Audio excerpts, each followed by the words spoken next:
আল্লাহ তাআলা সবকিছু দিয়েছিল আমাকে, সবকিছু ঠিকঠাক ছিল, সব ভালো চলতেছিল, স্মুথ চলতেছিল। লায়লা আমার লাইফে নাই ওই টাইম, মানে লাইফে আছে অ্যাজ এ ফ্যান হিসাবে, ফ্রেন্ড হিসাবে, শুধুমাত্র টেক্সটের মধ্যে, কনভারসেশনের মধ্যে। That is the lesson of the story. Prince Mamun, right? জি। কেমন আছেন? আলহামদুলিল্লাহ। বয়স কত? আমি তোমাকে তুমি করে বলি, আপনি তুই করে বললেও খুব ভালো লাগবে। সো তোমার বয়স কত? আমার বয়স এখন 22 আর 21 হবে এরকম। 21 বা 22। পড়াশোনা করেছো নাকি ব্রেকআপ চলে গেছে? পড়াশোনা এখন বন্ধ আছে। তোমার 21 বছরের গল্পটা আমি জানতে চাই, ফ্রম ডে ওয়ান, তোমার মেমরি। ডে ওয়ান আমার জন্মস্থান মহাখালী দক্ষিণ পাড়াতেই। আমার বাবা তখন মালয়েশিয়াতে প্রবাসে ছিলেন। আমার বাবা ওইখানে কাজ করতো, অনেক ভালো একটা স্যালারি আসতো। অ্যান্ড এইখানে আমার ফ্যামিলিটা খুবই সুন্দর ছিল।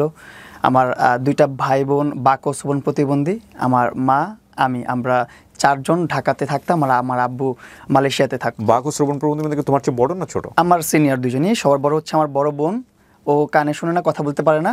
আমার তারপরে ভাই, সেও কানে শুনে না, কথা বলতে পারে না। তারপর আমি সবার ছোট, আমাকে আল্লাহ তাআলা কান মুখ দুইটাই দিয়েছেন, তার জন্য আল্লাহর কাছে লাখ লাখ শুকরিয়া। তারপর হচ্ছে এখানে জন্মস্থান, এখানে আমাদের অনেক ভালো একটা লাইফস্টাইল ছিল, আমাদের কাজের বুয়া ছিল, আমাদের সংসার ছিল খুব সুন্দর। আমার ভাই বোন এই যে শাইখ নাক কান গলাতে পড়াশোনা করতে এসে মহাখালীতে, সো এইভাবে লাইফ চলতেছিল। এর মধ্যে আমার আব্বুর একটা ফ্রেন্ড, যার ভিসার ডেট এক্সপায়ার হয়ে গেছে, পাসপোর্ট এক্সপায়ার হয়ে গেছে, ও পলাতক, ওরে পুলিশ খুঁজতেছে। সো ওই টাইমটাতে আমার আব্বু কী করছে, দেশি মানুষ পেয়ে, আমার আব্বু তো একটু অনেক সরল মনের মানুষ, ওরে কী করছে, ওনার আশ্রয় দিচ্ছে। আশ্রয় দেওয়ার পর ওনাকে অনেক দিন রাখছে, অনেক দিন পালছে ওনার কাছে, ওনার পেস হিসাবে ছিল আমার আব্বুর। তো আমার আব্বু একসাথে থাকে না, বিদেশে অনেক টাকা ইনকাম করার পর একসাথে জোট করে এক টাকাটা নিয়ে আসে, একটা কিছু করে বাংলাদেশে। আমার আব্বু ওই টাইমটাতে প্রায় আপনার 3-4 বছর কাজ করার পর যে একটা টাকা হয়েছে, ওই টাকাটা বড় একটা অ্যামাউন্ট নিয়ে আমার আব্বু বাংলাদেশে আসবে। ওই টাইমটাতে আমার আব্বুর ওই পিএস, মানে ওই যে লোকটা পালায়া ছিল, ওই লোকটা ওই টাকাগুলো নিয়ে পালায় গেছে। তখনই আমার আব্বুর একটু মেন্টালি প্রেশার পড়ে গেছে, একটু না অনেকটা প্রেশার পড়ছে, যেহেতু 3-4 বছরের উপর যেহেতু টাকা পয়সা সব কিছু নিয়ে পালায় গেছে। তার বিশ্বাসযোগ্য একটা বন্ধু বা পিএস যেটাই হোক, সে নিয়ে পালায় গেছে। তখন বলতে মানে আব্বু তাকে পিএস হিসাবে রাখতো সবসময় তার বাসায়। সে তো আর বাইরে যে কিছু করতে পারতো না, কারণ তার ভিসা এক্সপায়ার, তার পাসপোর্ট এক্সপায়ার। আমার আব্বুর সব কাজ করতো, আব্বুর কাছেই থাকতো ওই লোকটা। আচ্ছা, হ্যাঁ, ওই লোকটা সব কিছু নিয়ে পালা গেছে। এখন ইভেন ওই লোকটা আমাদের থেকে রিচ, এই ঢাকা শহরে তার একটা বিল্ডিং আছে, তার একটা বাড়ি আছে মতিঝিলের দিকে, সেই জায়গার স্থানীয়। কিন্তু ওইটার বিচার এখন হয় নাই, ওটা পরে যায় প্রসঙ্গে। তো ওইখান থেকে পালা যাওয়ার পর আমার আব্বু একটু মেন্টালি ডিপ্রেস হয়ে যায়, মেন্টালি কী করবে বুঝতেছিল না। আব্বু তাড়াতাড়ি ফ্লাই করে বাংলাদেশে চলে আসছে। বাংলাদেশে আসার পর আব্বু আর বিজনেস করবে, কিছু করবে, তার মাথায় কোনো কিছু ঢুকতেছে না।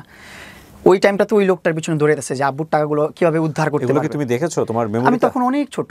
তোমার এগুলো পরবর্তীতে শোনা কথা? হ্যাঁ, আমার শোনা কথা, আমার দেখাও অনেক কিছু আছে। যেটা দেখা হচ্ছে, আমার আব্বুকে ফোন দিয়ে নিয়ে গেছে যে তুই মামলা টামলা যা করছিস আমার কাছে আয়।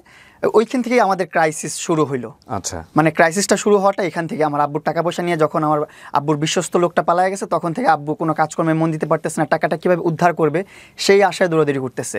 কিন্তু আব্বু টাকা তুলতে পারে নাই, তারা অনেক প্রভাব খাটাইছে বা টাকার অনেক মিসইউজ করছে, তাই আব্বু কিছু করতে পারে নাই। আব্বুকে একটা সময় ফোন দিছে, ফোন দিয়ে বলতেছে তুই আয়, মামলাগুলো তুলে নে, আমি তোর টাকাটা ব্যাক করে দিব। আব্বু গেছে, যাওয়ার পর আব্বুকে নিয়ে গেছে মতিঝিলে কোনো একটা ভবনে নিয়ে, ওইখানে বেদরক পিটাইছে, বেদরকভাবে পিটাইছে। 1 মাস ভর্তি ছিল আমার আব্বু পঙ্গু হাসপাতালে ভর্তি ছিল 1 মাস। আমার আব্বু খালি ইঞ্জেকশন নিয়ে আসছিলো, ইঞ্জেক্ট করবে, হাওয়া ইঞ্জেক্ট করে মেরে ফেলবে আব্বুকে। তারপর আপনার ছুরি নিয়ে আসছে, রক কেটে দিবে, এগুলো করবে। সেগুলো আমার আব্বু অনেক আকুতি মিনতি করে যে আমি তোর নামে আর কোনো অভিযোগ নেই, কিছু রাখবো না, আমার জানটা ভিক্ষা দে তুই। পরে আমার আব্বুর জানটা ভিক্ষা দেওয়া হয়েছে। এটা আমার নিজের চোখে দেখা। তখন আমার বয়স 5-6 বছর এরকম কিছু একটা। তখন আমি সব বুঝি, টুটিটু দেখি। আব্বু এই বিষয়গুলোর পরপর আস্তে আস্তে আমরা আমাদের মতন করে আবার সুন্দরভাবে সংসার গুছালাম। আমাদের একটা কাপড়ের দোকান ছিল, যেখানে A to Z, পায়ের মোজা থেকে শুরু করে একটা নারী পুরুষের যত ধরনের কাপড় প্রয়োজন, শুধুমাত্র কাফনের কাপড়টা বাদ দিয়ে সব ধরনের কাপড় আমাদের দোকানে ছিল। ব্রাইডিস আইটেম। কোথায় এটা দোকান ছিল? এটা টেন্টি বাজারে। ওইখানে আমাদের দোকান ছিল। দেন ওই দোকানটা আস্তে আস্তে রান করতে করতে, ওই দোকানটা ছোট থেকে প্রথমে এতটুকু ছিল, একটা খাট ছিল, তারপর একটু বড় হলো, তারপর আরেকটু বড় হলো, তারপর একটা বড় একটা দোকান হলো। এভাবে করে আমাদের একটা কনফেকশনারি দোকানও ছিল। সেই দোকানটাও অনেক সুন্দর ছিল। ওইখানেও আমি বসতাম, আমি সময় দিতাম। আমি পড়াশোনা করতাম আপনাদের এখানে মহাখালী আব্দুল হামিদ দর্জি সরকারি প্রাথমিক বিদ্যালয়ে। এখান থেকে আবার মহাখালী মডেল হাই স্কুলে পড়াশোনা করছি। তারপর টেন্টি বালক উচ্চ বিদ্যালয়ে, সেখানে পড়াশোনা করছি আমি। এই আমার পড়াশোনার যাত্রা এখানে। আমার বড় হওয়াই, ছোট থেকে বড় হওয়া মহাখালী, ওয়ারলেস, টেন্টি, এগুলোর মধ্যেই। এই হচ্ছে আমার জার্নিটা। এর মধ্যে ভালোই চলতেছিল সব কিছু, ফ্যামিলিও সুন্দর চলতেছে ওই টাইমটাতে। দুইটা দোকান আমাদের, একটা কনফেকশনারি, একটা কাপড়ের দোকান, বস্ত্রবিতান। তো এই দুইটা নিয়ে আমাদের খুব ভালো চলতেছে লাইফটা। দোকানে বসতো কে? বাবা? বাবা বসতো একটাই, আম্মু বসতো একটা, আবার আমি যেটাতে যখন সময় দিতে পারতাম, আব্বু খেতে গেলে আমি বসে থাকতাম, আম্মু খেতে গেলে আমি বসে থাকতাম, আমার ভাই বোনরা বসে থাকতো। তোমার যে দুই ভাই বোন যারা, ওরা শুধু সিসি ক্যামেরার মতন বসে থাকতো দোকানে, আর কথাবার্তা আমি বলতাম, ব্যবসা বাণিজ্য আমি করতাম ছোটবেলা থেকেই। মানে ওদের সাথে কমিউনিকেশন ওরা কি বোঝে? ওদের সাথে কি? হ্যাঁ, ওদের সাথে সাইন ল্যাঙ্গুয়েজে কথা বলতো, সেটা আমি প্রপারলি বুঝি, প্রপার কথা বলতে পারি ওর সাথে। আচ্ছা, হ্যাঁ, এই ছোটবেলা থেকে এইভাবেই চলতেছিল।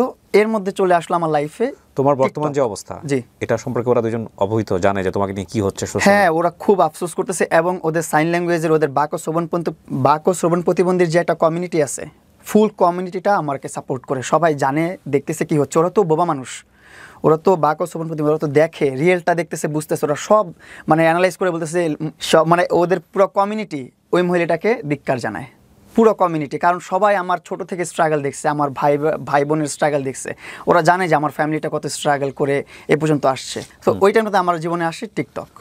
মানে আমার ফ্রেন্ডসরা কিভাবে আসলো? মানে আমার ফ্রেন্ডসরা মজা করে এসে সামনে এসে এমনি দেখাইতো, দেখ মামুন কত সুন্দর সুন্দর ভিডিও, এই দেখ মেয়েদের সাথে ডুয়েট করা যায়, এটা করা যায়, সেটা করা যায়, এই জিনিসগুলো অনেক মজা লাগতো তখন দেখতাম। টিকটক না লাইকি? টিকটক, জি, প্রথম টিকটকে দেখলাম। দেখার পরে ও আমার বন্ধু ভিডিও করতো, আমি ভিডিও করতাম না। ইসমাইল নামের একটা বন্ধু ছিল, ও ভিডিও করতো, ও ভিডিও করে দেখাইতো আমাকে নিয়ে, ডুয়েট করতো, দেখতাম ভালোই লাগতো। তখন বললাম যে ওর মোবাইলটা করতেছে, আমার মোবাইল দিয়ে আমি ট্রাই করি। তা আমার মোবাইল দিয়ে আমি ট্রাই করলাম, রেসপন্স পেলাম না ওরকমভাবে, সেলফি ভিডিও। তখন তুমি কোন ক্লাসে পড়ো? এমন কিছু 80 পড়ি। ওকে। তো 80 পড়ি ওই টাইমটাতে, হ্যাঁ রাইট, 80 পড়ি, মহাখালী মডেল হাই স্কুলে পড়ি তখন আমি। তো ওই টাইমটাতে ওই স্কুল ড্রেস পরাও আমার ভিডিও আছে, এই জন্য মনে পড়লো। স্কুল ড্রেস পরাই প্রথম ভিডিও, আমি পাশে বসে বসে মোবাইল টিপতেছি, আমার বন্ধু ড্রেস পরে আছে, আমি ড্রেস পরে আছি, এভাবে ভিডিও নিচ্ছে। আমার ক্লাস ফ্রেন্ড ছিল। মানে গানের সাথে লিপসিং করা? হ্যাঁ, গানের সাথে লিপসিং করা, মেয়েদের সাথে ডুয়েট করাটা। তো ওই ডুয়েট করাটা আমরাও ডুয়েট করতাম। কখনো ভাবি নাই যে একাকিত্বভাবে, ইন্ডিপেন্ডেন্ট ভাবে কন্টেন্ট করব বা সোলো কন্টেন্ট আপলোড করব। ফান, মেয়েদের সাথে ডুয়েট করা। এই ডুয়েট কি এখন আছে টিকটকে? না বোধহয় আছে, এখন আছে, যে কেউ চাইলে ডুয়েট করতে পারে। সো ওইরকম ডুয়েট করতেছে, আমিও ডুয়েট করলাম অনেকদিন, দেখি মানুষ রেসপন্স করে না ডুয়েট ভিডিওগুলো। পরে আস্তে আস্তে চিন্তা ভাবনা করলাম যে কীভাবে নিজের ভিডিওগুলো কোয়ালিটি আপ করা যায়, কীভাবে নিজের ভিডিওগুলো মানুষের সামনে নেওয়া যায়। তখন আমি সিঙ্গেল ভিডিও করা শুরু করলাম, তারপর ডান্সের ভিডিও দিলাম। ডান্সের ভিডিও দেওয়ার পর আমার ভিডিও দেখি রিচ বাড়তেছে। ডান্স কি তুমি আগে থেকে করতে? আমি ছোটোবেলা থেকে ডান্স করি, আমি টিকটকে আসার আগে থেকে ডান্স করি। আমি যখন থেকে বুঝি, মানে বলতে পারেন এক কথায় না অবুঝ থেকেই আমি ডান্স করি। মানুষের ডান্স দেখতাম, দেখে থেকে ওইটাই আমি নাচতাম, হোক আর না হোক আমি ডান্স করতাম। মানুষটা দেখে দেখে আমি ডান্স শিখতাম ছোটোবেলা থেকেই।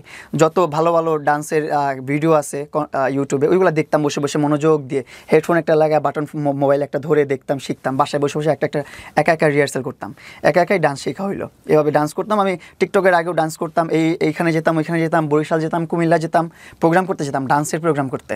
এটাও একটা লাইফ ছিল আমার, এটা টিকটকে আসার আগের লাইফ।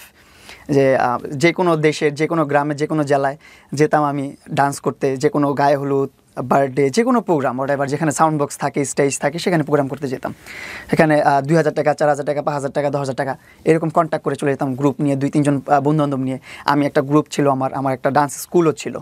আমার একটা ডান্স স্কুল ছিল, যেটা হচ্ছে ব্রাক স্কুল, অনেকেই চিনেন হয়তো বা, বাংলাদেশের ব্রাক স্কুলগুলো। ওই স্কুলগুলো সকালে যখন পড়াশোনা করাইতো, স্কুল টাইমটা শেষ হলে রাতের বেলা আমি আমার ডান্স স্কুল করাইতাম, ক্লাস করাইতাম। আমার প্রায় 15-20 জন স্টুডেন্ট ছিল, তাও ছোটো ছোটো আমার এইজেরই। মানে তুমি কার কাছ থেকে শিখোনি, কিন্তু তুমি অনেকে শেখাই? আমি শিখাইছি। অ্যান্ড আমার একটা বন্ধু আছে হৃদয়, তারপর হৃদয়ের ছোট ভাই আলাবিন, এগুলো আমার মানে বন্ধু বান্ধব নিয়েই আমার সব ন্যাচারালি গিফটেড আর কি। হ্যাঁ, নিয়ে আমি শুরু করলাম, ওদেরকে ডান্স শিখাইলাম। আমি ডান্স শিখা, ওরাও খুব সুন্দর আমার সাথে তাল মিলিয়ে নাচতে পারে। দেন আমরা যে কোনো এলাকায়, যে কোনো জেলায় প্রোগ্রাম করতে চলে যেতাম। সো তুমি টিকটকে এগুলো দেওয়া শুরু করলে? হ্যাঁ, টিকটকে আমি আবার এই ভিডিও দেওয়া শুরু করলাম আমার ডান্সের। তো মানুষ এটা নেওয়া শুরু করলো, অনেক ডান্সের ভিডিওগুলো নিল। পরে আস্তে আস্তে ডান্স দেওয়া শুরু করলাম। তারপর রমনা পার্কে যেতাম প্রতি ফ্রাইডেতে, ওইখানে একটা গেট টুগেদারের মতো হতো, সকল টিকটক ইউজার, ইউজার, ইউটিউবার সব এক হতো ওইখানটাতে।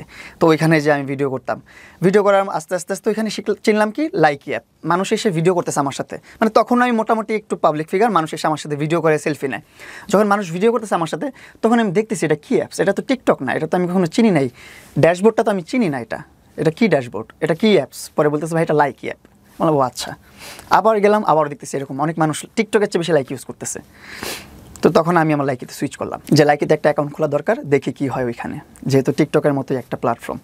তো লাইকিতে যখন আপলোড করলাম আমার ডান্সের ভিডিও, খুব ভালো রেসপন্স। রাতে আপলোড করছি, সকালবেলা দেখি 9 লক্ষ প্লাস ভিউ একটা ভিডিওতে। এটা পেয়ে তো আমি খুব খুবই খুশি, মানে যেখানে আমার ভিউ আসে 1.5 লাখ 2 লাখ 2.5 লাখ 3 লাখ, ওইখানে ডান্সের ভিডিওতে লাইকিতে চলে আসছে 9 লাখ, একটু পরে দেখে মিলিয়ন। তখন খুব ইন্সপায়ার হলাম আসলে যে না, কন্টেন্ট করতে হবে, ভিডিও আপলোড করতে হবে। তখন আমি লাইকিতে রেগুলারলি ভিডিও আপলোড করতাম, ডেইলি 15 থেকে 20টা ভিডিও আপলোড করতাম, ডান্সের video, action video, slow motion video. 15 থেকে 20টা? তুমি দোকান টোকান বন্ধ করে দিয়ে এগুলোই করতা? হ্যাঁ, আমি দোকান তো আর আমার দিয়ে চলে না, আমার উপর নির্ভর না। আচ্ছা। আমি হচ্ছে যে টাইম পাস করে, আমি ওনাদের যখন খাওয়ার সময় হতো বা তাদের একটু রেস্ট টাইম হতো, ওই টাইমটাতে আমি দেখার জন্য বসতাম। আচ্ছা। অতটা মেজর আমি না, মানে বাবা বসতো বেসিক্যালি? বাবা বসতো, আম্মু বসতো, দুই দোকানে দুজন বসতো। ওকে। তো এইভাবে চলতেছিল লাইফটা। এই ভিডিও করতে করতে যখন আমি লাইকিতে লাইভ শুরু করলাম, দেখলাম আমার লাইকিতে লাইভের একটা অপশন আছে, যেখানে লাইভ করলে একটা টাস্ক দেওয়া হয় যে তুমি 30 দিনে 15 দিন ইফেক্টিভ ডে লাগবে, 15 দিনে তুমি 20,000 গিফট কাউন্ট করতে পারো, বা 40,000, 60,000, 1 লাখ, 2 লাখ, 50 লাখ, 5 লাখ, যত লাখ ইচ্ছা তোমার কাউন্ট করতে পারো। যেই গিফটটা তুমি রিসিভ করবা তার ডাবল তুমি কোম্পানি থেকে ব্যাক পাবা, আরও মানে টাকা দিবে তোমাকে? টাকা দিবে, রাইট। তারপর লাইকি অ্যাপস টাকা দেয়, স্যালারি দেয় ওইটা। তো এটা পেয়ে তো আরও ভালো হলো। প্রথম মাসেই আমার প্রায় 50,000 রিসিভিং হয়ে গেছে। 15 দিন প্লাস, মানে 20-25 দিন ইফেক্টিভ ডে হয়ে গেছে। যেখানে লাগে 15 দিন, আমি 20 দিনের প্লাস দিয়ে দিছি। 40 ঘন্টা লাইভ লাগে, আমি তারও বেশি দিয়ে দিছি। প্রতিদিন 5 ঘন্টা 6 ঘন্টা লাইভ করে ফেলছি আমি। সো এইভাবে আমার লাইভে এক মাসে ইনকাম চলে আসলো 60,000 টাকা। এটা পেয়ে আমি আমার বাবা মাকে বলতেছি, বাবা মা সব বাদ দাও, এখানে ব্যবসা বাণিজ্য আর কিছু করা লাগবে না, সব ক্লোজ, এখন থেকে ফ্যামিলি আমি রান করবো, আমি সব দেখবো, চলো আমরা আমাদের মতন করে মুভ অন করি, আমরা আমাদের মতন করে সুন্দর লাইফ লিড করব। তুমি তখন ক্লাস 8-এ পড়ো? হ্যাঁ, ক্লাস 8-এ পড়ি তখন আমি। ক্লাস 8-এ পড়ে একটা বাচ্চার কাছে প্রথম মাসে 60,000 টাকা আসা এই লাইকি থেকে, এটা আপনি বুঝতেই পারতেছেন যে ওর মাথা খারাপ করার জন্য that is enough money actually. Okay, হ্যাঁ, তারপর দেন ওইখান থেকে আমি বের হয়ে আসলাম। সাইদনগরে আমরা বাসা নিলাম, নতুন বাজার সাইদনগর 100 ফিটে। ওইখানে একটা ফ্ল্যাট নিয়ে আমার ফ্যামিলি। তোমার বাবা মা তোমাকে অনেক লাভ করে? অনেক লাভ করে, আমি আমার বাবা মাকে অনেক লাভ করি। আর এই দুনিয়াতে যত সংগ্রাম আছে সবকিছু আমার ফ্যামিলির জন্য, আমার বাবা মার জন্য। এটা আমি কেন বললাম, কারণ দেখেন বাসা যে চেঞ্জ করলা, এটা কি তোমার কথা শুনে চেঞ্জ করছে তারা? হ্যাঁ, আমার কথা শুনি। মানে কোথা থেকে টাকা আসতেছে, কি করতেছে, কোনো কিছু হিসাব করে নাই তারা? চিন্তা করে দেখছে তারা, আমি তো সারাদিন লাইভ করি, তখন তারা দেখতেছে যে সারাদিন কি করে মোবাইলে। আচ্ছা। আমি প্রতিদিন লাইভ, আমার আম্মু আমাকে ফুল সাপোর্ট করতো। আমার আম্মু আমি যখন বের হতাম বাসা থেকে, আমি সকালে বের হতাম, দুপুরের খাবার খেতাম না, কিছু করতাম না, 50 থেকে 100 টাকা পকেটে নিয়ে বের হতাম, বাইরে যে সিঙ্গারা খেতাম, এটা খেতাম, সেটা খেতাম, এইভাবে করে আমার লাইফটা চলতো। তখন ভিডিও করতাম, তো অনেক ভিডিও করতাম, সকালে বের হলে সন্ধ্যাবেলা বাসা ফিরতাম, দুপুরের খাবারের হাতে মাঠে ঘাটে বিভিন্ন জায়গায় ভিডিও করতাম, সব জায়গায় যেখানে যেভাবে পারতাম। আমার কথা হচ্ছিল তখন যে কন্টেন্ট দিতে হবে, কন্টেন্ট আপলোড করতে হবে, তাহলে আমার ফ্যামিলি সব কিছু একটা ভালো একটা পর্যায়ে নিয়ে যেতে পারবো। আমি বুঝতেছিলাম তখন। ওকে, তারপর যত যাই হোক আমি কন্টেন্ট করবো, অনেক কন্টেন্ট করতাম তখন। এইভাবে লাইফ চলতেছিল।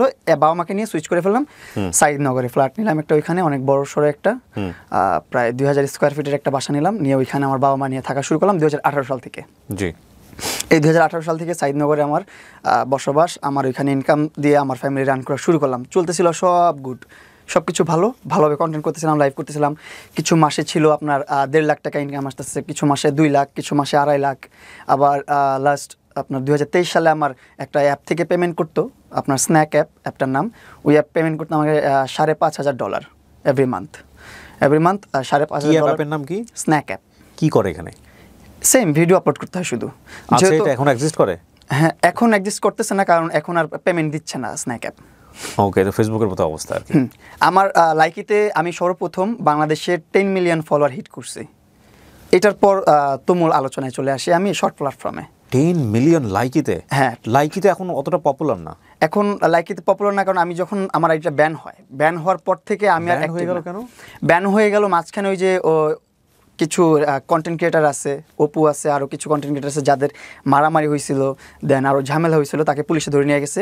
ওইগুলোর কারণে ওই কন্ট্রোভার্সির মধ্যে আমাকে টেনে নিছে, কারণ অপুর আর আমার একটা কন্ট্রোভার্সি চলতেছিল লাইভে, তর্ক বিতর্ক চলতেছিল লাইভে, কারণ ও ছোট্ট একটা ইউজার, নতুন একটা ইউজার। আর তখন আমার 10 মিলিয়ন প্লাস ফলোয়ার। তখন ও নতুন এসে আমাকে নিয়ে কিছু খোঁচা মেরে কথা বলতেছিল, মানে থাকে না সঙ্গ দোষে লোহাবাসে, ও পিছন থেকে কেউ খোঁচায় দিচ্ছিল, ও বাজে সাউন্ড করতেছিল। তখন আমি ওর উপর ক্ষিপ্ত হয়ে গেছিলাম। এই বিষয়টা নিয়ে ওরা আমার একটা ক্লাস তৈরি হয়ে যায়। তখন এখন আমরা খুব ভালো বন্ধু, ভালো সম্পর্ক, এখনও কথা হয়। ও দুবাইতে এখন লাক্সারি লাইফ লিড করতেছে, খুব ভালো আছে, ওর জন্য দোয়া করি আরও বড় হোক। আর আমি বাংলাদেশে এখন একজনের ফাঁদে পড়ে দুপে মরতেছি, আর কিছু করার নাই। তো তোমার ওই কারণে লাইক এটা ব্যান হয়ে যায়? লাইক এটা ব্যান হয়ে যায়, যে কন্ট্রোভার্সির মধ্যে কারা আছে। এর মধ্যে তো আমি তো সর্ববেশি হাইপে, আমার আমার কন্ট্রোভার্সিটা তত বেশি প্রায়োরিটি নাই, তারপরও বাংলাদেশের সাইবারে যারা লোকজন ছিল তাদের একটু জেলাসি ফিল হইতো, তারা জেলাসি ফিল করতে, ছোট্ট একটা মানুষ এত ফলোয়ার গেইন করে ফেলছে, এত কিছু করতেছে, তারা কীভাবে দমানো যায়, কীভাবে আটকানো যায়। এই জন্য তখন আমার লাইকি অ্যাকাউন্টটা ব্যান করে দিল। তো আমার লাইকি অ্যাকাউন্ট আবার ব্যাক আনছি, যেহেতু আমি লিগেল আছি, যেহেতু আমার লাইনে লিগেল আছি, যতই ষড়যন্ত্র হোক, যতই রাজনীতি হোক, আমি তো আমার লাইনে ঠিক আছি। তারপরে আমি অনেক রিকোয়েস্ট করছি, যত অফিসিয়াল ছিল সবাইকে প্রুভ করছি, পুলিশ ক্লিয়ারেন্স, ডিবি ক্লিয়ারেন্স, যত প্রকার ক্লিয়ারেন্স দরকার পড়ছে সব জায়গায় আমি দৌড়াইছি, ডিবি অফিসে গেছি, পুলিশে গেছি, আপনার সিআইডিতে গেছি, সব জায়গায় গেছি আমি আমার আইডি ব্যাক আনার জন্য। পরে অ্যাট লাস্ট আমার আইডি ব্যাক আনছি, আমি ব্যাক এনে আমি আইডি ফালাই দিছি, আর চালাই না, ইউজ করি না, দেখাই দিলাম তোদেরকে যে আমি লিগেল। তারপর আমি লাইকির মধ্যে কোনো ইন্টারেস্টই নেই আমার লাইকিতে। তারপরও সংসার চালাচ্ছিলাম লাইকির টাকা পয়সা দিয়ে, লাইকি থেকে এই স্যালারি নিয়ে ওইখানে অনেক ভালো একজন কন্টেন্ট ক্রিয়েটার ছিলাম। বাংলাদেশে যে কোনো স্পন্সর, যে কোনো কাজ আসতো সর্বপ্রথম আমার ডাক পড়তোই। তো আমি আমার লাইফ নিয়ে খুব হ্যাপি ছিলাম, যেহেতু আমার 10 মিলিয়ন ফলোয়ার প্রথম অ্যাচিভ করছি, আমার অ্যাকাউন্টটা সবচেয়ে বড়। আমার গিফটিং অ্যাজ একটা ছেলে হিসাবে আমার গিফট রিসিভিং যেটা ছিল, এটা অনেক মেয়েরও ছিল না, অনেক মেয়েরাও এত রিসিভ করতে পারবো না। মেয়েরা তো মেয়েদেরকে দেখে গিফটাররা এমনি গিফট করতো, যে এই নাও তোমাকে এই গিফট দিলাম, সেই গিফট দিলাম, এটা লাইভের গিফট। তো ওই টাইমে আমি ছেলে হিসাবে অনেক গিফট রিসিভ করছি অ্যাজ এ সেলিব্রিটি বয় হিসাবে বাংলাদেশের। তো তখন আবার লাইভ চলতেছে, লাইকে ব্যাক আসার পর অনেকদিন ইউজ করিনি, আবার হুট করে লাইভ করলাম কিছুদিন, 1-2 মাস লাইভ করলাম। তো ওইখানে আবার লাইভ করতে করতে পরিচয় হয় আমার ওই মহিলার সাথে। আমি ইনস্টাগ্রামে লাইভ করি, লাইকিতে লাইভ করি, যেখানেই লাইভ করি একটা নাম সবসময় কমেন্টস করতো, আর কমেন্টসের সাথে পার্পল হার্ট, ব্লু হার্ট, মানে ব্যতিক্রম ইমোজি ইউজ করতো, যেগুলো চোখে পড়তো, নোট আউট হওয়ার মতন ইমোজি ইউজ করতো। এটা কি লাইকিতে? লাইকিতে, ইনস্টাগ্রামে, দুই জায়গাতে, যেখানে আমি লাইভ করি, যেখানে আমি ভিডিও পোস্ট করি, ভিডিও পোস্ট করলো মাইকিং মাই এটা ওইটা সেটা, ও এভাবে কমেন্ট করেছে। যখন অপরিচিত, তো সেই অবস্থাতেও ও আমাকে মাইকিং, মাই সুপারস্টার, এটা ওইটা সেটা এগুলো কমেন্টস করতো। তো এগুলো খুব টাচি লাগে আমার কাছে, যে না মেয়েটা বা এই মহিলাটা খুবই ভালো, আমাকে ভালো ওয়েল উইশার, গুড উইশার, আমি একটু সাপোর্ট করি। কী চায় একটা ফ্যান, কী চায় একটা ইনফ্লুয়েন্সারের কাছ থেকে? একটু অ্যাটেনশন চায়। তো আমি একটু অ্যাটেনশন দিলাম, লাইভ একদিন কলে নিলাম, নেওয়ার পর সে আমাকে তার বাসার পেটস দেখাচ্ছে, পাখি আছে, ডগি আছে, এটা আছে সেটা আছে, সে আমাকে এগুলো দেখাচ্ছে। তখন আমি আবার, এখনও পেটস লাভার, আমি পেটস খুব ভালোবাসি। আমার বাসায় 5টা ডগি আছে, তারপর পাখি আছে, এগুলো আমি পালি, আমার খুব পছন্দ, আমার মাও পছন্দ করে এগুলো। ওর সাথে কথা হতে কনভারসেশনের মধ্যে ও আমার বাসায় একটা পাপি পাঠিয়ে দিছে, ছোট্ট একটা ডগি। বাসার ঠিকানা জানতো? হ্যাঁ, ওই যে কথা হচ্ছে মোবাইলে, তখন তোমার বাসা কোথায়, আমার বাসা এখানে, হ্যাঁ আমার বাসা এখানে, তোমার বাসা ওইখানে, এগুলো সব কথা হচ্ছে। ওর সাথে কথা বলার ইন্টারেস্টটা ওই পেটস নিয়েই, যে ওর বাসায় অনেকগুলো পেটস আছে, আমি একটু কথা বলি ওর সাথে, পেটস নিয়ে অনেক আইডিয়া পাবো আমি। ও শিজু ব্রিডের ডগ দেখাচ্ছে, লাসা ব্রিডের ডগ দেখাচ্ছে, এই টিয়া পাখি, ওই টিয়া পাখি, এই ময়না পাখি, এই পাখি, ওই পাখি, সব আমাকে ডিটেলস দেখাচ্ছে। পরের দিনই আমি যখন আমার ইন্টারেস্ট ওরে শো করলাম যে আমি আসলে ইন্টারেস্টেড ডগ পালতে বা পেটস পালতে, তারপরেও আমার বাসায় একটা পেটস পাঠিয়ে দিয়েছে। তখন আমি খুব ইমপ্রেস হলাম, আসলে কি চাইলাম, না চাইতে চলে আসলো, এখনো চাইলাম না, আমি পছন্দ করি, জাস্ট এতেই চলে আসছে। এই একটু ওর দিকে একটু অ্যাটেনশন গেল। যাওয়ার পরে এই ডগিটাকে, ছোট্ট একটা ডগি পাঠাইছিল, সেটার বয়স তখন 30 দিন। ওইটাকে আমি পেলে বড় করছি, এখনও আছে আমার কাছে, আমি পালি, বাচ্চার মতোই পালি এখনও, আমার সন্তানের মতো। এটা কত সালের ঘটনা? এটা 2021 কি 22 সালের ঘটনা। 21 বা 22। এই ঘটনা শুরু হলো আস্তে আস্তে, যখন দেখতেছে আমার অনেক গরম লাগতেছে, বাসার নিচে দেখে এসি চলে আসছে, ব্যান গাড়িতে করে। কিরে এসি চলে আসলো, পরে ফোন দিয়ে বলতেছে এসিটা ফিটিং করে দিয়ে আসবে, তোমার সমস্যা নেই, এটা লাগাই। You exchange your number, right? তুমি তাকে ফোন নাম্বারটা দিছিলা, কথা বলতে, ইনস্টাগ্রামে কথা হচ্ছে, তখন নাম্বার এক্সচেঞ্জ করেছো তোমরা। এই জিনিসটা কি শুধু লায়লার সাথেই ছিল ওই সময়টাতে, নাকি আরো অনেকের সাথে ছিল তোমার ফোন নাম্বার? আমি সবার সাথেই কথা বলছি, সবার সাথেই অ্যাক্সেস আছে, সবাই আমার ফ্রেন্ড। ওকেও আমি ফ্যান হিসাবে গাইড করতেছি। বললাম না, ওই যে গিফট নেওয়া দেওয়াটা কিন্তু আমার কাছে খুবই নর্মাল বিষয়, কারণ হচ্ছে আমি লাইভ করি। লাইভে আমাকে এমনও সময় ছিল 5 মিনিটের একটা ব্যাটেল, সেই ব্যাটেলে 2 লাখ 3 লাখ 4 লাখ টাকা মানুষ খরচ করতো আমার ব্যাটেলের মধ্যে, মানুষ গিফট করতো। ব্যাটেল বলতে? ব্যাটেল ধরেন লাইকিতে আমি লাইভ করতেছি, আমি বাংলাদেশের একজন ছেলে, বাংলাদেশের একজন সেলিব্রিটি, হ্যাঁ, এখানে আমি লাইকির প্ল্যাটফর্মের একজন সেলিব্রিটি প্রিন্স মামুন লাইভ করতেছে, এর সাথে কন্টেস্ট হবে আরেকটা দেশের আরেকটা সেলিব্রিটির বা আরেকটা কন্টেন্ট ক্রিয়েটারের, সেটা ইন্ডিয়ার হতে পারে, পাকিস্তানের হতে পারে, বা অন্য দেশের হতে পারে, হোয়াটএভার, যে কোনো দেশের হতে পারে, কিন্তু বাংলাদেশের না। তখন এই সিস্টেমটা ছিল, অন্য দেশের মানুষের সাথে কন্টেস্ট করতাম, আমরা দুজন একসাথে লাইভ করতাম, মাঝখানে একটা ভার্সেস ছিল ভিএস, ওইখানে ক্লিক করলে 5 মিনিটের একটা কাউন্টডাউন চলতো। 5 মিনিটের মধ্যে যেই সাইডে সবচেয়ে বেশি গিফট পড়বে ওই সাইডটা উইনার। ওই দেশটা উইনার, ওই ইনফ্লুয়েন্সারটা উইনার। তো ওই টাইমটাতে যখন আমি লাইভ করতাম, আমাদের কিছু প্রবাসী ভাইরা ছিল, কিং ভাই, নূর কামাল ভাই, তারপর আরও কিছু আমার যে এজেন্ট ছিল, তারা আমাকে খুব সাপোর্ট করতো। যখন আমি কারোর সাথে ব্যাটেল খেলতাম, ইন্ডিয়ান হলে তো মারতোই, পাকিস্তানি হলে তো কোনো কথাই ছিল না। 1 লাখ 2 লাখ 3 লাখ টাকা তারা এমনি ঢেলে দিত আমার লাইভের মধ্যে যে মামুন জিতবে। সো এই যে লাইভের যে তারা টাকাটা দিচ্ছে, এই টাকাটা তারা কিভাবে দিত? এই টাকাটা হচ্ছে লাইকিতে ডায়মন্ড কিনা যায়। একটা ডায়মন্ড হয়তো বা 2 টাকা 1.5 টাকা এরকম। হ্যাঁ, 1000 ডায়মন্ড 1500 টাকা, 1600 টাকা, 1700 টাকা, 1800 টাকা। হ্যাঁ, তারা এরকম লাখ লাখ ডায়মন্ড কিন্তু, তারা 1000 2000 ডায়মন্ড কিন্তু না, লাখ লাখ ডায়মন্ড কিন্তু আমার লাইভে 50,000 60,000 1 লাখ এরকম ডায়মন্ড সেন্ড করতে। তারা লাভটা কি? লাভ কি, এই তো সেলিব্রিটি শো হচ্ছে, এটাই লাইভ। আমার লাইভে ভিউয়ার্স তুমি কি আইডেন্টিফাই করতে পারতা যে তোমাকে এত বড় স্টার দিল বা দিল, তাকে তুমি আইডেন্টিফাই করতে পারতা? হ্যাঁ, আমি আইডেন্টিফাই করতে পারতাম। ইভেন আমার ভিউয়ার্স যারা ছিল 2000 3000 ভিউয়ার্স থাকতো, ওরাও আইডেন্টিফাই করতো, তারাও আইডেন্টিফাই করতো যে কে মামুনকে গিফট করতেছে। ধরেন আমি লাইভ করতেছি, আপনি ভাইয়া আয়েশা আমাকে 1 লাখ টাকার একটা গিফট সেন্ড করছেন, এইটা শো করবে আমার লাইভে। আর যে কিবরিয়া বা আপনার অ্যাকাউন্টের নাম যেটাই দিবেন সেটা শো করে এভাবে যাবে। ওই সময় অন এভারেজ তোমার মাসে ইনকাম কত ছিল সবকিছু মিলায়? 2 লাখ 2.5 লাখ। তারপর বললাম না, স্ন্যাক অ্যাপ যখন আসছে তখন 6 লাখ 7 লাখ 8 লাখ এরকম করে ইনকাম আসছে। এটা আপ অ্যান্ড ডাউনের মধ্যে থাকে ইনকাম। ইনফ্লুয়েন্সারদের ইনকাম তো কখনো স্থায়ী থাকে না, স্টেবল থাকে না, আপস অ্যান্ড ডাউনের মধ্যে থাকেই। কাজ করলে টাকা, না কাজ করলে টাকা না। এই যে এখন কাজ করতে পারতেছি না, আমি আমার লাইফের হ্যাসেল নিয়ে তো আমি বাঁচতেছি না, কিভাবে কাজ করবো, কিভাবে ইনকাম করবো। গল্পে আমি একটু পরে আসতে চাই। হ্যাঁ, সো তোমাকে জেতানোর করা হতো, এবং তুমি বলছিলা যে তুমি গরমে থাকলে হঠাৎ করে তোমার বাসার নিচে এসি চলে আসছে এসি। তখন আরো ইমপ্রেস হতাম আস্তে আস্তে। বেডশিট ভালো না লাগলে বেডশিট চলে আসতেছে, মনিটর ভালো না লাগলে মনিটর চলে আসতেছে, সব চলে আসতেছে। তুমি রেগুলার কথা বলতে তার সঙ্গে ওই সময়টাতে, নাহলে তোমার বাসার বেডশিট নিয়ে জানতো কিভাবে? আমি রেগুলার লাইভ করতাম না, সেটা ঠিক আছে, কিন্তু ধরো তোমার বাসায় যে বেডশিট নাই বা তোমার আমার লাইভে দেখতো। আমি তো 2018 সাল থেকে লাইভ করি, আমার মেইন ইনকামটা তো লাইভ থেকে। সো তোমার লাইভে কন্টেন্ট থাকতো এগুলাই, আজকে যা ইচ্ছা বলতেছি, দেখা গেল বেডশিট না, এটাও লোকজন জেনে যাচ্ছে। হ্যাঁ, ওইগুলো জানানোর বিষয় না, ওইগুলো নিয়ে কথা বলতাম না। লাইভে কথা বলতাম, আমার লাইফস্টাইল নিয়ে আমি কথা বলতাম। যারা লাইভে ওইখান থেকে আলটিমেটলি পিক করতো বিষয়টা যে ওকে ফাইন, এটা নিয়ে কথা বলছো, আমি এখানে কিছু আমি এমনি গল্প করতাম লাইভে বসে, যেভাবে স্বাভাবিকভাবে গল্প করতাম, মানুষের সাথে কন্টেস্ট খেলতাম, ব্যাটেল খেলতাম, এভাবে করে টাইম পাস করতাম। মানুষ খুব এনজয় পেত। আমরা পানিশমেন্ট ব্যাটেলও খেলতাম, যেমন আমার সাথে আরেকজন থাকবে সেলিব্রিটি, বাংলাদেশের কেউ একজন বা অন্য কোনো দেশের একজন, তাই সে যদি হেরে যায় আমি যা বলবো তার তাই করতে হবে। বলতাম মাথায় পানি ডালতো, মরিচ খেতে বলতাম মরিচ খেতে। এগুলো মানুষ দেখে অনেক মজা নিত, তাদের টাইম পাস হতো। এইগুলো ছিল আমাদের লাইভের কনসেপ্ট। এই লাইভগুলো মানুষ অনেক মিস করে, মানুষ অনেক দেখতে চায় লাইভগুলো, যে একজনকে পানিশমেন্ট দিবে, মজা করবে লাইভের মধ্যে। আমি কখনো লাইকি দেখি নাই, যে কারণে হয়তো অনেকেই যারা লাইকি ইউজার আছেন তারা হয়তো আমার কোশ্চেনগুলোকে অনেকে বোকার মতো মনে করতে পারেন। আমি লাইকিতে একদমই যাইনি কোনোদিন। টিকটকে আমি একেবারেই কম মানে একেবারেই কম। সো আমার খুব একটা আইডিয়া নাই। জি, তারপর এইভাবে আস্তে আস্তে ওর সাথে কথোপকথন, ওর সাথে প্রায় 3 মাস 4 মাস যে কথা বলছি, ওর ফেসটা আমি দেখি নাই কখনো। তাই? হ্যাঁ, তার মধ্যে এত গিফট পাঠিয়ে দিচ্ছে। হ্যাঁ, এত গিফট পাঠিয়ে দিচ্ছে। ওর সাথে ওর ফেসটা দেখি নাই, ওর সাথে দেখা হয় নাই, শুধুমাত্র কথা হতো ফোনে ভিডিও কলে কথা হলো, ওর এক সাইড দেখাইতো, ফুল ফেসটা আমাকে দেখাইতো না। তো তুমি কোয়ারি বলতা না যে তুমি কেন দেখাও না? আমি জোর করতাম না আসলে, আমি বলতাম যে দেখাও, পুরো চেহারাটা দেখাও, এমন করে সেমন করো। দেখাইতো যখন মেকআপ টেকআপ করতো অনেক বেশি করে, তখন দেখাইতো, নর্মালি বেসিক ভাবে দেখাইতো না। আচ্ছা। তো এইভাবে 5-6 মাসে ও ওয়েট লসও করছে অনেক। ও রাস্তার মধ্যে, মানে ওর যে ডিএচএস পার্ক, ওইখানে ও ঘুরতো, সারা রাত ঘুরতো, হাঁটতো, আর আমার সাথে কলে কথা বলতো। আমরা কনভারসেশন করতাম লাইফস্টাইল নিয়ে, কীভাবে কী চললো, সারাদিন কী করলাম, ও কী করতেছে, এগুলো নিয়েও গল্প করতেই থাকতো, সারাদিন পেম্পার করতাম আমাকে। তোমাকে যত গিফট আসতো তার মধ্যে সবচেয়ে ওর গিফটগুলো ইমপ্রেসিভ ছিল? ওর গিফটগুলো ইমপ্রেসিভ হওয়ার কারণ হচ্ছে ও ভার্চুয়াল লাইফে গিফট করতো না, একদম প্র্যাকটিক্যালি গিফট করতো, এই জন্য ওরগুলো একটু বেশি এক্সক্লুসিভ লাগছে। ততদিনই যেহেতু তোমার সঙ্গে কথাবার্তা হচ্ছে বাই ফোন, সো নিশ্চয়ই তোমরা দুজনের সম্পর্কে শেয়ার করছো, যে লাইক ওর লাইফটাকে। না, ওর লাইফস্টাইল নিয়ে ও কখনো কিছু বলে না, শুধু আমারটা শুনছে। তুমি বলেই গেছো? আমি বলে গেছি।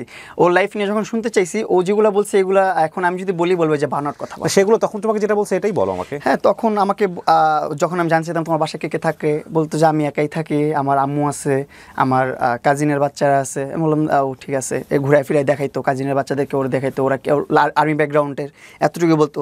ওর পাস্টে কি জব করছে বা এখন কি জব করতেছে এগুলো নিয়েও কখনো কিছু বলতো না। আমি জিজ্ঞাসা করলেও বলতো না। আমি যখন জিজ্ঞাসা করতাম তোমার বাসার অ্যাড্রেসটা বলো, তুমি খুঁজে নাও, তোমার নাম কি খুঁজে নাও, তোমার বয়স কত খুঁজে নাও, এগুলো ছিল এটা main point. Kind of mystery character রাখছে। হ্যাঁ, মিস্ট্রি কার্ডটা রাখতো। ও আমাকে বলতেছে খুঁজে নাও। তা আমিও বেশি প্রশ্ন করতাম না, আমারও তো অত কৌতূহল ছিল না যে ওর কাছে অনেক কিছু জানতে হবে ওর লাইফস্টাইল নিয়ে। আমার বিষয় হচ্ছে আমার ফ্যান, ও আমারটা জানুক, এটাই অনেক বিষয়। আমার ওরকে নিয়ে এত ঘাটাঘাটির দরকার নেই। তো এর মধ্যে একটা সময় আসলো যে অনেক ম্যাটেরিয়ালস গিফট করে ফেলছে আমাকে, অনেক ওর যে ফাদ বা ওর যে টার্গেটটা এটাও ফিল আপ হয়ে গেছে। আমি ওর দিকে তুমি তখন জানো না, তুমি আকর্ষিত হয়ে গেছি। তোমার কি কি গিফট দিয়েছে তখন? ও আমাকে এমনি ম্যাটেরিয়ালস ছোট ছোট কিছু জিনিসপত্র আছে না, যেমন ধরেন মনিটর, এসি, তারপর কি কি আছে আরো, ডগি, পাপ্পি, পাখি, তো এইগুলাই ছোট ছোট রেগুলার মোটামুটি তোমাকে গিফট দিত? হ্যাঁ রেগুলার মোটামুটি যখনই মাসে একটা দুটা গিফট দিতই আমাকে। আচ্ছা, আমাকে ইমপ্রেস করার জন্য। আর আমি আস্তে আস্তে, তখন আমার বয়সটা খুব কম ছিল। তুমি দিতে ওকে না? আমি কিছু দিতাম না। আচ্ছা, আমি শুধু ওরে শাট আউট দিতাম আমার লাইফে। শাট আউট বলতে? বলতাম যে লায়লাকে সবাই ফলো করো, এটা করো, সেটা করো। ওকে লায়লারও লাইকিতে অ্যাকাউন্ট ছিল? হ্যাঁ, ও অ্যাকাউন্ট না থাকলে আমার কিভাবে ও কমেন্টস করতো। ফাইন। তো একটা ফ্যান কি চায়, মতো প্রশ্ন করে ফেলছি। লাইভে শাট আউট দিতাম সব সময়, ব্লু ফেরি লায়লা এরকম ফলো করেন, এটা করেন, সেটা করেন, আমার শুভাকাঙ্ক্ষী, এরকম ভাবে আমি ফলো করে দিতাম, মানুষকে বলতাম। মানুষ তখন আমার লাইভের এভারেজ যত ভিউয়ার্স ছিল সবাই তখন চিনে ফেলছে লায়লাকে, লায়লা একজন শুভাকাঙ্ক্ষী, আমার লায়লা আমাকে গিফট করতেছে, সেটা করতেছে, আমার লাইভে সব দেখতেছে। আমি তো ওপেন সবাইকে দেখাই তখন, এগুলো তো লুকোচুরির কিছু না। একটা মানুষ আমাকে গিফট করতেছে, একটা মানুষ আমাকে কিছু দিচ্ছে, সেটা তো আমি দেখাইতেই পারি, এটা তো লুকানোর কিছু না, আমার বলতেও পারি, আমার বলতেও দ্বিধাবোধ করি না আমি। ও বলার আগেই কিন্তু আমি সব জায়গায় সব যোগাযোগ মাধ্যমে বলে দিছি যে এইগুলো লায়লা আমাকে করছে, এগুলো লায়লা আমাকে দিছে। কারণ কি, আমি আমার দিক থেকে আমি ক্লিয়ার থাকতে চাইছি, অলওয়েজ ফ্রেশ থাকতে চাইছি যে না এগুলো হয়েছে আমার লাইফে। এইভাবেই চলতেছিল। তারপর হুট করে একদিন মনে হলো যে না, ওর সাথে দেখা করি। একটা মানুষ আমার পিছনে এত টাকা ইনভেস্ট করতেছে, এত টাকা খরচ করতেছে, কেন করতেছে? সে আমার সাথে এখনও দেখা করে নাই, সে আমার সাথে একটা কন্টেন্ট করে নাই, কেন করতেছে? দেখা করতে চায়, কন্টেন্ট করতে চায়, এটাই তো তার মূল উদ্দেশ্য। যাই, তাকে একটু সুযোগ করে দিই। সে হয়তো বা লজ্জা পাচ্ছে, সে করতে পারতেছে না। এই জন্য আমি নিজে ওর বাড়িধারা ডিউচেস যে ওরে খুঁজে বের করছি। ইভেন আমি খুঁজে পাই নাই লাস্ট পর্যন্ত, অনেক বড় এরিয়া তো, এইভাবে পাই নাই খুঁজে, আমি অনেকক্ষণ খুঁজছি, পাই নাই। দেন ও নিজেই বলছে যে 3 নম্বর রোডে আসো, এখানে আসো, এইভাবে আসো, এই যে বাসা এইভাবে। ও অ্যাড্রেস দিয়ে দিছে লাস্টে, যখন দেখছি আমি অনেকক্ষণ খুঁজতেছি, পাই নাই ওকে। পরে আমি ওর বাসা নিচে দাঁড়ালাম, ওই বারান্দায়, ওরা আমি দেখি নাই। ও 3 তলা 4 তলার উপরে বারান্দা, লাইট অফ, অন্ধকারের মধ্যে দাঁড়ায় আছে। একটা অবয়ব যে আছে, ছায়া আছে, এতটুকু আমি অনুভব করতে পারছি। একটা অবয়ব দাঁড়ায় আছে এখানে, এর বাইরে আমি কিছু অনুভব করতে পারিনি। দাঁড়ায় দেখা ওইখান থেকে হায়ালো দিয়ে ওইখান থেকে চলে আসছি। চলে আসার পর এর মধ্যে কিছুদিনের মধ্যে একটা ঈদ চলে আসছে, হয়তো বা কুরবানি ঈদ অথবা রোজার ঈদ, কিছু একটা ঈদ আসছে। ঈদের মধ্যে বলতেছে শোনো ঈদ চলে আসছে, চলো ঈদের আগে আমরা একটু দেখা করি। ঈদ চলে আসছে, দেখা না করলে কেমন দেখা যায়? আমি ঠিক আছে, সমস্যা নেই, আমি তো দেখা করতেই চাচ্ছি তোমার সাথে, আমি তো চাচ্ছি তোমাকে একটু অ্যাটেনশন দিই, তোমাকে একটু সময় দিই, তোমাকে একটু ভিডিও করে দিই, সময় দিই, আমি চাচ্ছি নিজে থেকেই। কারণ তুমি এত টাকা ইনভেস্ট করতেছো আমার পিছনে, অবশ্যই কিছু কোনো না কোনো একটা উদ্দেশ্য তো আছে। কিন্তু উদ্দেশ্যটা যে এত ভয়ঙ্কর এটা আমি বুঝতে পারিনি ওই সময়। তারপর ওর কাছে আসলাম, ওর বাসায়, ওর ছাদে নিয়ে গেছে। ছাদে একদম অন্ধকার, মাস্ক পরে বসে আছে। এই ওর সাথে কনভারসেশন, এখানে কথা বললাম একটু, হাই হ্যালো কেমন আছো, এইটাই। পরে ওইখানে একটা ফ্রেন্ডলি হাক দিলাম। মাস্ক পরে বসে আছে বলতে? অন্ধকারের মধ্যে চলতেছে, করোনার পর। আচ্ছা, মানে মাস্ক পরাটা যুক্তিযুক্ত ছিল নাকি তোমার কাছ থেকে ফেসটা হাইড করতে চাচ্ছে? ফেসটা হাইড করাটাই মনে করি যুক্তিযুক্ত, কারণ হচ্ছে ওইখানে ছাদের মধ্যে ওর আমি ছাড়া কেউ নেই, ওইখানে করোনার আর কি আছে। তো ওইখানে একটা ফ্রেন্ডলি একটা হাগ হয়, হাগ হওয়ার পর বাই বাই চলে আসছি আমি, আমার মতন ওর মতন ছিল। কি কনভারসেশন হয় ওই সময় বসে তোমাদের? কেমন আছো, ভালো আছো, মানে নর্মাল কনভারসেশন যেটা। এটাই তোমাদের প্রথম দেখা? হ্যাঁ, প্রথম দেখা, অন্ধকারের ছাদের মধ্যে প্রথম দেখা। তারপর ওইখান থেকে চলে আসলাম। তারপর আবার যখন দেখা হয় তখন ও ছাদের উপরেই, অন্ধকারের মধ্যে। ওকে, ওটা ওদেরই বাসা ছিল? ওদেরই বাসা ছিল, হ্যাঁ। এখন যে বাসাটা আছে এই বাসার ছাদে। তারপর ও অনেক কিছু পরিকল্পনা করে রাখছিল, অনেক কিছুই করছে, অনেক কিছু হয়েছে। দেন ওইখান থেকে আমার বাসায় চলে গেছি। অনেক কিছু হয়েছে বলতে কি, মানে আমি জানি তোমাদের দুজনের সম্পর্কটা কি, বাট তোমার ইচ্ছার বিরুদ্ধে তো হয়নি, তোমারও তো ইচ্ছা ছিল। না, আমার ইচ্ছার বিরুদ্ধে কেন হবে? আমি তো তখন আমি অনেক ম্যানিপুলেট হয়ে গেছি ওই টাইমটাতে। আমার কথা হচ্ছে ওকে কিভাবে স্যাটিসফাইড করা যায়, ওকে কিভাবে খুশি করা যায়। মানে খুশি করার কথা চিন্তা করতেছো কেন? খুশি চিন্তা করতেছি কারণ ও একজন ডাইহার্ড ফ্যান, আমাকে এত কিছু রিয়েল লাইফে গিফট করতেছে, এত কিছু করতেছে আমার জন্য, কোনো না কোনো একটা উদ্দেশ্য তো আছে। এক হচ্ছে দেখা করতে হবে, নাহলে ভিডিও করে দিতে হবে, নাহলে একটা ইনফ্লুয়েন্সারের পিছনে একটা মানুষ কেন ব্যাকআপে থেকে এত টাকা ইনভেস্ট করবে? মামুন, এই কথাটা চিন্তা ভাবনা মামুন একটা কথা বলি, সেটা হচ্ছে আমরা যারা ছেলেরা, একটা ছেলেকে অনেক বেটার আমরা বুঝি। আর তোমার বয়সটা আমি পার করে আসছি, 20-21 বছর সম্পর্কে আমার আইডিয়া আছে। তখন আমার 20-21 না, তখন মনে হয় 17 বছর বয়স। তাহলে তো এটা আরো ডেঞ্জারাস বয়স। প্রথম কথা, বয়স সন্ধিকালে ছিল তুমি। আর যার কথা আসছে ভদ্রমহিলা, তখন তো তিনি আলটিমেটলি কত, খুব বেশি তখন 45 এর মতো বয়স। কিন্তু আমি জানতাম না তখন। আচ্ছা, ঠিক আছে, জানতাম না। কিন্তু তখন দেখো নাই, তখন তুমি ছাদের মধ্যে তাকে অন্ধকার তো না দেখি তোমাদের মধ্যে এত কিছু হয়ে গেল ছাদের উপরে? না দেখি অনেক কথোপকথন হয়েছে, অনেক কিছু হয়ে গেছে। মানে এটা কি আলটিমেটলি কি ও অ্যাপ্রোচ করছে নাকি তুমি অ্যাপ্রোচ করছো, কোনটা? ও একটু ওর দিক থেকে, ওর জায়গা থেকে আমি জানি না, ওর জায়গা থেকে এটা টাফ। কারণটা হচ্ছে কি, আমাদের জায়গাটা থেকে, মানে এই কারণে বলছি যে 45 এইজের একটা মেয়ে বা ভদ্রমহিলা, সে কিন্তু আলটিমেটলি একটা ছোট বাচ্চার সাথে সে এতটা আগ্রহ দেখানোর জানে না, কিন্তু আমাকে অনেক আগ্রহ দেখাইছে, উপরে ওর সবকিছু সেটআপ করে রাখছিল, সবকিছু ওর মোতাবেকই ছিল। নিশ্চয়ই তোমাদের মধ্যে আগে থেকে ফোনে কনভারসেশন হয়েছে না, ওরকম কোনো কনভারসেশন আমি প্রথমবার যেমন মিট হয়েছে তেমনই ভাবছি, তারপর ওর সাথে কথাবার্তা বলে ওইখান থেকে আবার যখন চলে আসছি পরের বার আমি ভাবছি সেম কথাই হবে, গেছি যাওয়ার পর দেখি অন্যরকম পরিবেশ বানায় রাখছি। তারপর ওই বাসা থেকে বের হয়ে আসলাম, আসার পরে যখন আমি আমার বাসায় থাকতেছি, কন্টেন্ট করতেছি, এই নর্মাল লাইফ চলতেছে। আলটিমেটলি তোমরা বুঝে শুনে এরকম একটা রিলেশনশিপে যাচ্ছ, সেখানে কোনো কমিটমেন্ট ছিল? কোনো কমিটমেন্ট ছিল মানে না। কমিটমেন্ট বলতে এরকম যে না লায়লা তুমি আমার জীবনে ভালোবাসি বা তুমি আমাকে ভালোবাসো, আমাদের রিলেশনশিপটা এরকম হবে এবং সেটা কমিটমেন্টের জায়গা থেকে হবে, গ্রো করবে, এরকম কোনো কিছু না ছিল? না, এরকম কোনো ধরনের কমিটমেন্ট ওর সাথে আমার ছিল না। অ্যাজ এ ফ্যান হিসাবে ওকে যতটুকু প্যাম্পার করা যায়, যতটুকু ওকে হ্যাপি করা যায় আমি চেষ্টা করছি। ওই সময়টা তার বোঝার আমার অতটুকু আমি বুঝতে পারি না বা অতটুকু ক্যাচ করতে পারি না যে আমি কী করতেছি, কী হবে, এটার ভবিষ্যৎ কী। না কিন্তু তোমার তো 17 বছর বয়স, তোমারও তো একটা ভয়ের ব্যাপার আছে। এরকম একটা মহিলার সঙ্গে তুমি যাচ্ছ, ওর হাজবেন্ড আছে কি না, ওর বাচ্চা কাচ্চা আছে? হাজবেন্ড নাই, ও তো ক্লিয়ারই বলছে আমার হাজবেন্ড নাই, আমার কোনো কিছু নেই, আমার শুধু আম্মু আছে নিচে। তারপরে ধরো তোমাকে যদি আটকা দিতে পারতো, তোমাকে যদি আর্মি পার্সন তোমাকে একটা বিপদে ফেলে দিতে পারতো, তোমার এতটা কনফিডেন্ট পেলে? ওর সাথে তো 6-7 মাস আমার সাথে কনভারসেশন হয়ে গেছে, কথাবার্তা হয়ে গেছে। 6-7 মাস কনফিডেন্টটা পাইছো যে সামহাউ যে এখানে গেলে তোমার কোনো বিপদ হবে না। আমি এটা বুঝি। কোথায় থাকো তখন? আমি থাকি সাইদনগরেই। সাইদনগর, আর ও থাকে হচ্ছে বাড়িধারা ডিএইচএস। বাড়িধারা ডিএইচএস। ওকে, তারপর 6-7 মাস কনভারসেশন পর তো আমার একটা আস্থা তৈরি হয়ে গেছে ওর জন্য, যে না ওইখানে গেলে আমার কোনো সমস্যা হবে না, বিপদ হবে না, এরকম চিন্তা ভাবনা করি ওর বাসায় গিয়েছি। তারপর আমি আমার বাসায় চলে গেছি, আমরা আমাদের মতো নর্মাল লাইফ লিড করতেছি, আমি আমার মতো লাইভ করি, আমি আমার মতন কন্টেন্ট করি, ওর মতো থাকতেছে, কাজ করতেছে, আমাকে ভিডিও কল দিয়ে কথা বলে। তো ওর ভিডিও কল দেওয়াটা না তখন বেড়ে গেল অনেক, তো আমিও এটা নর্মালিই নিছি। নর্মালি ওর সাথে অনেক ভিডিও কলে কথা বলতাম, বলতে বলতে এখন স্ন্যাক অ্যাপ চলে আসছে, স্ন্যাক অ্যাপে কাজ করছি, মানে এইভাবে অনেক দিন পার হয়ে গেছে। এর মধ্যে আমি ওর বাসায় যাই মাঝে মধ্যে বেড়াতে, ওর মা আমার বাসায় আসে মাঝে মধ্যে বেড়াতে। বাসায় গিয়ে তুমি কি পেলা প্রথমে? হ্যাঁ, ওর বাসায় গিয়ে তুমি কি পেলা ওখানে? আমি বাসায় যে কিছু পাইনি, আমি জাস্ট যে পাওয়া বলতে যে ওদের বাসার কি কে থাকে? হ্যাঁ, ওর বাসায় যে যাদেরকে পেলাম ওইখানে ছিল অনেকগুলো কাজের মেয়ে ছিল, তারপর হ্যাঁ অনেকগুলো কাজের মেয়ে আছে ওর বাসায়। ও বলছিল একটা ইন্টারভিউতে যে ওর 18 জন কাজের লোক আছে। আসলে ওর এরকম অনেকগুলো কাজের লোক আছে যেগুলা ওর কথায় সব কিছু করে। এখন কিছু করে বলতে এই যে আমি যে প্রিভিয়াস লাইফটা করছি, লাইফটা করার আগেই ওর কাজের বুয়া টুয়া যা আছে সব এনে দরজার সামনে এইভাবে ভিড় করে ফেলছে। লাইভে গেছি আর সব দৌড় দিছে, কাজের বোরা দৌড় দিছে, দারোয়ান দৌড় দিছে, নিচে যে লোক ছিল সব দৌড় দিয়ে চলে গেছে, লাইভের মধ্যে চলে গেছে। এতগুলা কাজের লোক বাসাতে? হ্যাঁ। মানুষ কয়জন, কি সেবা হয় এখানে? তারা মানুষ হচ্ছে আপনার 4 জন। তার জন্য 18 জন কাজের লোক? 18 জন, এখন 18 জন নাই, একটু কম আছে। আচ্ছা ঠিক আছে, ওকে। কিন্তু ওখানে গিয়ে তুমি যা দেখলা সেটাই বলো প্রথম দিন। হ্যাঁ, প্রথম দিন যেটা দেখলাম, আমি দেখলাম ওখানে 4-5 জন কাজের লোক আছে। 4-5 জন কাজের লোক, তারপর ওর একটা ছোট বাচ্চা আছে যে একটু মানসিক সমস্যা, ভারসাম্যহীন, মানে একটু হাইপার অ্যাক্টিভিটিস ওর। ওকে, হাইপার অ্যাক্টিভিটি। ওর বয়স কত ছিল ওই সময়টাতে যখন ওকে দেখছো হাইপার অ্যাক্টিভিটিস যে করছে? তার বয়স কত ছিল? ছোট ছিল, এখন তার এজটা কারেক্টলি বলতে পারতেছি না আমি। ওকে, ছোট ছিল, আমিও খুব ছোট ছিলাম। ছেলে না মেয়ে বেবি? মেয়ে বেবি, দুজনেই মেয়ে বেবি ওর বাসায়। তো ওরে দেখতেছি পেম্পার করার জন্য 3-4 জন আছে, তার সাথে বাসায় পাখি পালার জন্য একজন আছে, ডগি পালার জন্য একজন আছে, এরকম ভাবে 5-6 জন কাজের লোক আছে।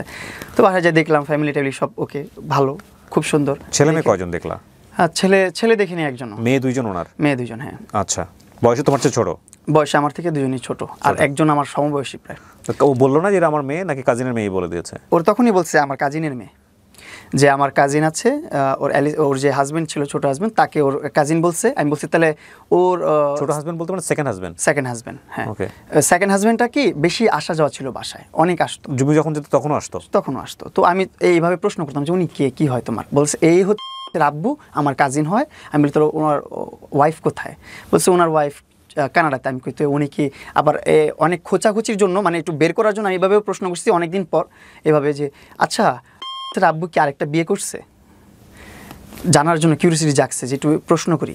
বলতেছে আমি এত কিছু জানি না ওনার বিষয়ে। আমি কই তোমার কাজিন, তুমি তাদের বাচ্চা পালো, তুমি জানো না? মানে বাবার সঙ্গে কি তোমার কোনো কথোপকথন? না, কখনো কোনো কথোপকথন। তোমার সামনাসামনি হয়েছে কখনো? সামনাসামনি হয়েছে বলতে উনি পাশ কাটায় চলে গেছে, আমাকে দেখলে আমি চলে গেছি, কেউ কারোর সাথে কথা বলি নাই। সে আমাকে দেখছেও তার বেডরুমে বসে থাকতে, তার সোফায় বসে থাকতে দেখছে, তার বেডশিটে শুয়ে থাকতে দেখছে, বেডে শুয়ে থাকতে দেখছে, সব কিছুই দেখছে সে। ইন্টারেস্টিং। কিন্তু সে কখনো আমাকে ডাক দিয়ে জিজ্ঞাসা করে না কোনো বিষয়ে। এই জন্য আমি আরো। তুমি কি জানো পরবর্তীতে ঘটনা কি, কেন এরকম? না, এটা জানতামই না আমি। যখন জানছি তখনই আমার সাথে ওর একটা ঘটনা ঘটে, এটা আমি আস্তে আস্তে। ওকে, তারপরে এই ফ্যামিলি দেখলাম, ওর হ্যাঁ, ওর 2টা কাজিনের বাচ্চা আছে, ওর মা আছে, ও থাকতেছে, তার মানে ও সিঙ্গেল প্রপার। তো আমি আমার মতন লাইফ লিড করতেছি, তখন ও অনেক ডায়েট করছে, বিএলসিসিতে অ্যাডমিট হয়ে আপনার থ্রেটিং মেটিং এটা ওইটা সেটা অনেক কিছু করতেছে, মানে এইজ লুকানোর জন্য। আর এইজ ওরে আপনার সামনাসামনি দেখলে আপনি বুঝবেনই না ওর এত এইজ। ও এতভাবে মেনটেন করছে নিজেকে এমনভাবে মেনটেন করে। এখন কিছু প্রিভিয়াস কিছু ইন্টারভিউ দেখবেন যেখানে ওরে বোঝা যেতেছে কিছুটা। তো এইভাবে চলতেছে, আমি আমার মতন আমার বাসায় আসি যাই, এইভাবে ভালো একটা সম্পর্ক, ভালো একটা বন্ডিং। তখন তোমাদের আলটিমেটলি রেগুলার যাওয়া আসা হয়। এবং you guys acting like a boyfriend girlfriend? না, তখন নর্মাল, হ্যাঁ, নর্মালের মধ্যে অ্যাবনর্মাল রিলেশনশিপ মোটামুটি এরকম আর কি। তো আমি আমার বাসায় থাকি, তখন স্ন্যাক অ্যাপ থেকে একটা বড় একটা অ্যামাউন্ট আসছে, 2-3 মাসে প্রায় আপনার 16-17 লাখ টাকা আসছে আমার। আসার পর আরও এমনি তো আরও স্পন্সার লাইকি এইটা ওইটা সেটা সব মিলে আপনার অনেক ভালো 20-25 লাখের উপরে একটা অ্যামাউন্ট চলে আসছে আমার কাছে। আমি আরেকটা জিনিস একটু জানার জন্য, সেটা হচ্ছে যে এই যে ওনার বাসায় তুমি রেগুলার যাচ্ছ এবং ওনার বাসায় তোমরা এই যে এক ধরনের সম্পর্কের মধ্যে আছো, এটা কি ওই বাসার আর কোনো মেম্বাররা জানতো? সবাই তো দেখতেছে আমি আসতেছি, কাজের লোক ছাড়া সবাই, মা বা হ্যাঁ, তার আম্মুও দেখছে, তার বাচ্চারাও দেখছে, তার মেয়ের সাথেও আমার পরিচয় হয়েছে, তার মেয়ে আমাকে এইসব ভাইয়া বলে। কি পরিচয়, মানে পরিচয় তার কাজিন আমার ভাই বোন, আমার বোন। বাট তোমাদের ইন্টিমেসি দেখে তো আলটিমেটলি পুরো দুনিয়ার লোকজনই জানে যে আলটিমেটলি তোমাদের সম্পর্ক এরকম না, মানে তারা আমার ভাই বোন সম্পর্ক। মায়ের জায়গা থেকে তোমার সাথে সম্পর্কটা কেমন ছিল? ওনার মা তোমাকে কি হিসেবে দেখতো? ওনার মা আমার সাথে কথা বলতো না, ওনার মার সাথে আমিও কথা বলতাম না, কিন্তু ওনার মেয়েদের সাথে আমার কনভারসেশন হতো। ওনার মেয়েরা আমাকে ভাইয়া বলে ডাকতো, আমি তার মেয়েদেরকে বোন বলে ডাকতাম। ইভেন এখন আমার কাছে প্রুভাস কনভারসেশন আছে, তার মেয়ের সাথে কনভারসেশন যেটা, সেখানে আমাকে ভাইয়া বলে সম্বোধন করে সবসময়। আর আমি মেয়ে যে ভাইয়া বলে ডাকতো, ওনার বয়স কত? মেয়েটার কিসে পড়ে এখন? এ লেভেল দিচ্ছে। ও লেভেলের পরে এ লেভেল, কিন্তু মানে ইন্টারমিডিয়েটের বয়স। হ্যাঁ, এ লেভেল দিচ্ছে এখন তার মেয়ে। যখন আমাকে ভাইয়া বলতো তখন তো আমি আরও ভরসা পাইছি যে আসলেই তাহলে কাজিনের বাচ্চা, কেন আপন মেয়ে তো কখনো আমাকে মেয়ে ভাইয়া বলে ডাকতে পারবে না। যদি তার আপন মেয়ে হয়, সে কীভাবে আমার ভাইয়া ডাকবে? সে আমাকে আঙ্কেল ডাকবে, চাচ্চু ডাকবে, কিছু একটা ডাকবে, এরকম কিছু। সমবয়সী যাই হই, তারা যেহেতু আমাকে ভাইয়া ডাকতেছে, তার মানে লালা তার আপন মানা বা তার আসলে সে অ্যাডোপ আনছে, তার কাজিনের বাচ্চা সে পালতেছে। এইটুকু আস্থা আমি পেয়ে গেছি এখানে, তার বাচ্চা না। চলতে একটা সময় কি হলো, যে আব্বু আম্মুকে আমি অনেক বড় একটা অ্যামাউন্ট দিলাম, বললাম যে আব্বু আম্মু যাও তোমার একটা বাড়ি করো। আব্বু আম্মু বলতেছিল অনেকদিন ধরে যে একটা বাড়ির প্রসঙ্গ আমি বহুবার তোমার জায়গাতে এগুলো শুনেছি, তুমি বলেছো, ঠিক আছে, ওটা আমি জানি। কিন্তু যেহেতু অনুষ্ঠানটা শুধুমাত্র আমার কোয়ারি থেকে আমি করছি, সুতরাং আমি অনেক মানে ডেপথে যাওয়ার চেষ্টা করছি যে আসলে এগুলো কীভাবে সম্ভব। দেখো, তোমার আর ভদ্রমহিলার যে সম্পর্কটা, সেটা তো আলটিমেটলি নর্মাল সম্পর্ক না। এইটা আবার তুমি বলছো যে ওনার বাসায় যে বাচ্চা আছে সে এ লেভেলে পড়ে, তাহলে তার জায়গা থেকেও তো বিষয়টা বোঝার কথা, সে তো তোমাকে সহজভাবে নেওয়ার কথা না। মানে বিষয়টা তো এরকমই হওয়ার কথা। নিশ্চিত আমি আপনাকে দেখাই, আমি এখন না ওটা আমার দেখাতে হবে না, কিন্তু নিল কিভাবে সহজ করে? আপনার কোয়ারিটা সহজ হয়ে যাবে যদি আপনি ছোট্ট একটা টেক্সট দেখেন না, আপনার কোয়ারিটা সহজ হয়ে যাবে। মানে তুমি সহজভাবে নিলা কিভাবে এটা বলো তো? তোমার তো আনাজি লাগে। আমাকে ভাই বলে ডাকছে, আমি তো সহজভাবে নিব, আমি তো তখন ছোট মানুষ, আমি তো এত কিছু বুঝতে পারিনি। না, আমার প্রশ্নটা একটু বোঝার চেষ্টা করো প্রিন্স। দেখেন, ওর কিন্তু এই যে একটু দেখেন, আচ্ছা, হ্যাপি বার্থডে ভাইয়া, কংগ্রাচুলেশনস ভাইয়া, একটু কনভারসেশন, কিন্তু এটা ওনার মেয়ের নাম্বার থেকে। ওকে, নাম কি ওর? ইয়েস। ওকে, ফাইন। আমি একটা জিনিস একটু বলি, সেটা হচ্ছে যে সে তোমাকে ভাইয়া ডাকতেছে এবং তুমি তাকে মনে করতেছো সে হচ্ছে ভদ্রমহিলার কাজিনের বাচ্চা, কিন্তু সে তোমাকে ইজিভাবে নিল।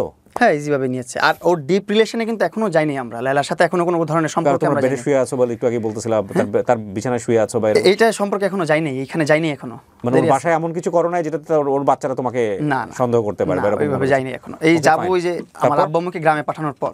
আচ্ছা, হ্যাঁ, তারপর একটু সামনে দিকে আব্বু আম্মুকে, তারপর আমি টাকা পয়সা দিয়ে। আমি না আজকে সত্য একটা কথা বলি, আপনারা যারা আমাদের এই অনুষ্ঠানটা নিয়ে বিরূপ মন্তব্য করবেন, বাজে বাজে কমেন্টস করবেন, তাদেরকে একটু বিনয়ের সঙ্গে একটা কথা বলে দিতে চাই। সেটা হচ্ছে, আমার খুবই কোয়ারির জায়গাটা হচ্ছে যে এইরকম একটা পপুলার ফিগার, সে যেমনই হোক না কেন, সে কিভাবে এইরকম একজন ফ্যানের সাথে ইন্টিমেট হলো, এবং এই ইন্টিমেসির জায়গাটা থেকে এতটা স্প্রেড আউট কিভাবে হলো, বিষয়গুলো কেন হলো, এই জায়গাটা হচ্ছে আমার কোয়ারির জায়গাটা। আপনারা এখানে কেউ সুগার মাম্মি, সুগার ড্যাডি বা ওদেরকে নিয়ে যা ইচ্ছা বলেছেন, সেটা আপনাদের বিষয়, কিন্তু আমার কোয়ারির জায়গাটা এটা। এবং এখান থেকে আমি দেখতে চাই যে আসলে আমাদের কিছু লার্নিংয়ের বিষয় আছে কিনা। একজনের ভুল থেকে যদি আমরা কিছু শিখতে পারি, আমরা কেউই ধোয়া তুলসীর পাতা নই, হ্যাঁ, তাহলে অনেক কিছুই শেখার আছে। এখানে আমি কাউকেই অ্যাকিউজ করতে চাই না, বাট আমি ডায়াগ্রামটা বের করতে চাই। এটা আমার এক ধরনের এক্সপেরিমেন্টও বলা চলে। চলেন, হ্যাঁ, তারপর কি হলো প্রিন্স? তারপর আমার বাবা মাকে একটা ভালো একটা অ্যামাউন্ট বাড়ি করার জন্য পাঠিয়ে দিলাম গ্রামের বাড়িতে। যেহেতু নিজেরা বাড়ি করতেছি, নিজের অল্প কিছু টাকা পয়সা দিয়ে, আমার প্রথমে চিন্তা ভাবনা ছিল খুবই কম, যে 8-10 লাখের মধ্যে একটা বাড়ি করা যায় কিনা। হ্যাঁ, এইভাবে প্রথমে দেখছি টিনের বাসা, বিক্রমপুরে গিয়েছিলাম, যে টিনের কিছু ঐতিহ্যবাহী বাসা আছে, এই বাসাগুলো করবো 2 লাখ 3 লাখ টাকায়। তারপর বললো যে না, এইগুলো হচ্ছে না, যে দেখলাম যে অনেক দামি, 8 লাখ 9 লাখ 10 লাখ টাকা দাম টিনের বাসার। তখন আমি বললাম আম্মুকে, এত টাকা দিয়ে তো আসলে টিনের বাসা কিনলে দেখা যাবে যে আমাদের টাকাটাই বৃথা গেল, লস হলো, এটা করা যাবে না। পরে আব্বু বলতেছে ঠিক আছে, 8 লাখ 8-10 লাখের মধ্যে আমরা একটা ইট দিয়ে পাটাতন দিয়ে বাড়ি করে ফেলি, উপরে টিন সেট করবো। আমি ঠিক আছে, যেভাবে ভালো মনে হয় তোমরা করো। তো যখন কাজ শুরু করলাম তখন দেখলাম যে না, আমার ইনকামও যেহেতু আসতেছে, হাতে যেহেতু টাকা আসতেছে, প্রতি মাসে যদি $5,500 করে ডলার স্ন্যাক দিচ্ছে, তারপর লাইকি থেকে পাচ্ছি, টিকটক থেকে পাচ্ছি, স্পন্সর থেকে পাচ্ছি, সব মিলে 6-7 লাখ টাকা করে প্রতি মাসে পাচ্ছি। সো আমি ওইভাবে কেন বাসা করব, আমার লাইফস্টাইল আরও সুন্দর হতে হবে। তো আমি তখন বিল্ডিং বাসা করালাম। তো আস্তে আস্তে করলে একটা ছোট্ট একটা বাসা করলো, সেটা করতে প্রায় বছরখানেকের উপরে সময় লাগছে। কিন্তু এর মধ্যে যখন আব্বু আম্মু চলে গেল ঢাকা থেকে গ্রামে বাড়ি করার জন্য, কন্ট্রাক্টর দিয়ে করলে তো ডাবল টাকা লাগবে, অনেক টাকা লাগবে, এই জন্য বাবা মা নিজে থেকে করলো। তো আমার খাওয়া দাওয়ার একটু সমস্যা হচ্ছিলো, সাইদনগরের বাসায় থাকাটা খাওয়াটা একটু ঝামেলা হচ্ছিলো, কারণ আম্মু নাই, না থাকলে স্বাভাবিক এটা ছোটো ছেলের একটু প্রবলেম হবেই। তো এই প্রবলেমটা ফেস করতেছিলাম। তখন ও আবার এগুলো লাইভে তো দেখে, আবার ওর সাথে তখন পার্সোনালি ভিডিও কলে কথা হয়। তখন আমাদের 6-7 মাসের সম্পর্ক হয়ে গেছে, একটা ভালো একটা ফ্রেন্ডশিপ হয়ে গেছে, ভালো একটা সম্পর্ক আমাদের। ও একটা ওয়েল উইশার, আমার খারাপ কিছু হলে, কোন বিপদে পড়লে ওর জানাইতেছি, ওর কিছু হলে আমার জানাইতেছে, এরকম। তো ওইগুলো সব দেখলো, দেখার পরে বলতেছে কি, তুমি আমার বাসায় এসে থাকো, তুমি দেখেই গেছো, আমি তো দেখছি ওর বাসা, দেখে গেছো আমার বাসাটা খালি আছে, বড় আছে। ও আরেকটা এখানে একটা কথা যেটা আমি চলে আসি পাস করে, সেটা হচ্ছে ওরা কিন্তু একসাথে থাকতো পুরো ফ্যামিলি 3 নাম্বার রোডে। দেন আমাকে ওর বাসায় আনবে বা ট্র্যাপে রাখবে, ওর বাসায় পালবে বা কিছুটা করবে, এটা ওর আগে থেকেই চিন্তা ভাবনা ছিল। কারণ ওর ওই বাসা ছেড়ে ও চলে আসছে আরেক ভাড়া বাসায় 6 নাম্বার রোডে, এখন আবার থাকে আরেক বাসায়। 3টা বাসা চেঞ্জ করছে আমার সাথে পরিচয় হওয়ার পরও। প্রথম ওই বাসায় আমাকে উঠাতে পারবে না, কারণ ওই বাসায় ওর বড় বোন থাকে, তারপর ওর ছোট বোন থাকে, ওর এবার আরও আত্মীয়স্বজনরা থাকে ওই বাসায়, ওর আত্মীয়স্বজনের বাসা পুরো ফ্যামিলির সঙ্গেই থাকতো, কিন্তু নিজে থেকে চেঞ্জ করছে, ও নিজে থেকে চেঞ্জ করছে, চেঞ্জ করে ওই বাসায় আসছে। তখন থেকে ও দেখাইলো যখন যে ওর বাসার একটা রুম খালি, 2-3টা রুমই খালি, ওর রুম প্রয়োজন একটা, 2টা রুম প্রয়োজন ওর, আর 1-2টা রুম খালি। তো আমাকে বলতেছে তুমি আমার একটা রুম ইউজ করতে পারো, আর এখানে আমার সমস্যা নেই, কাজের লোকটোক আছে, তোমাকে ওরা হ্যান্ডেল করতে পারে, তোমাকে ওরা প্যাম্পার করতে পারে, তুমি টেনশন নিও না, ভালোভাবে এখানে থাকো। আবার আঙ্কেল আন্টি যখন চলে আসবে তখন তুমি তোমার বাসায় চলে যেও। তখন আমার মাথায় আর এত কিছু কুলায় নাই, আমি যতটুকু শুনছি বুঝছি, হ্যাঁ ঠিক আছে তাহলে রাইট, ওকে, তুমি ভালো বুদ্ধি দিছো, আমি তোমার বাসায় যাই। ওর বাসায় যাই, যাওয়ার পর ওর বাসায় থাকা শুরু করলাম ফার্স্ট। ওকে, একটা রুম দিচ্ছে আমাকে আলাদা করে, ওর বড় মেয়ের সাথে একটা রুম ছিল, ওই রুমটা আমাকে দিছে, আর ও থাকে ওর ছোটো মিনি একটা রুমে, বড় রুমে। তো এর মধ্যে মাঝে মধ্যে আসা যাওয়া করতাম, আমার রুমের মধ্যে আসতো, ওর রুমে যেত, আমার রুমে আসতো যেত। এর মধ্যে আমাদের আসলে সম্পর্কটা আস্তে আস্তে ঘনিষ্ঠ শুরু হলো। এইভাবে এক বাসায় থাকলে যেটা হয়, হ্যাঁ, এক বাসায় থাকলে যেটা হয় আর কি, ও যেটা প্ল্যান করছে ওটাই হচ্ছে। তো আস্তে আস্তে সম্পর্ক ঘনিষ্ঠ হচ্ছে। এর মধ্যে আমার আব্বু আম্মু চলে আসছে আমাদের। কোন কি তার আগ পর্যন্ত কি তোমাদের কোনো ওয়ার্ড ছিল যে লাইক আমরা এই সম্পর্কটাকে সামনের দিন এদিকে নিতে চাই? কোনো ধরনের ওয়ার্ড ছিল না, কোনো ধরনের কমিটমেন্ট ছিল না, ওর সারা জীবনে কোনো ধরনের চাহিদা ছিল না। আমি কোরআনের উপর হাত রেখে বলতে পারবো আমাদের যে পবিত্র। ও তোমাকে বলে নাই যে তুমি যে এই জিনিসটাতে ইনভলভ হলা বা আমি যে জিনিসটাতে ইনভলভ হচ্ছি এটা ভবিষ্যতে বৈবাহিক সম্পর্কে নিতে হবে বা এটা? না, এইভাবে কোনো কমিটমেন্ট ছিল না। ও আগে থেকে বলে রাখলে এরকম কোনো কিছু হইতোই না। সো আলটিমেটলি ওর জায়গাতে কোনো সে ছিল না, আর তোমার জায়গাতে মনে হচ্ছে হতেই পারে এরকম কোনো কিছু? হ্যাঁ, হতেই পারে। তো তোমার লাইফে কি ও ফার্স্ট?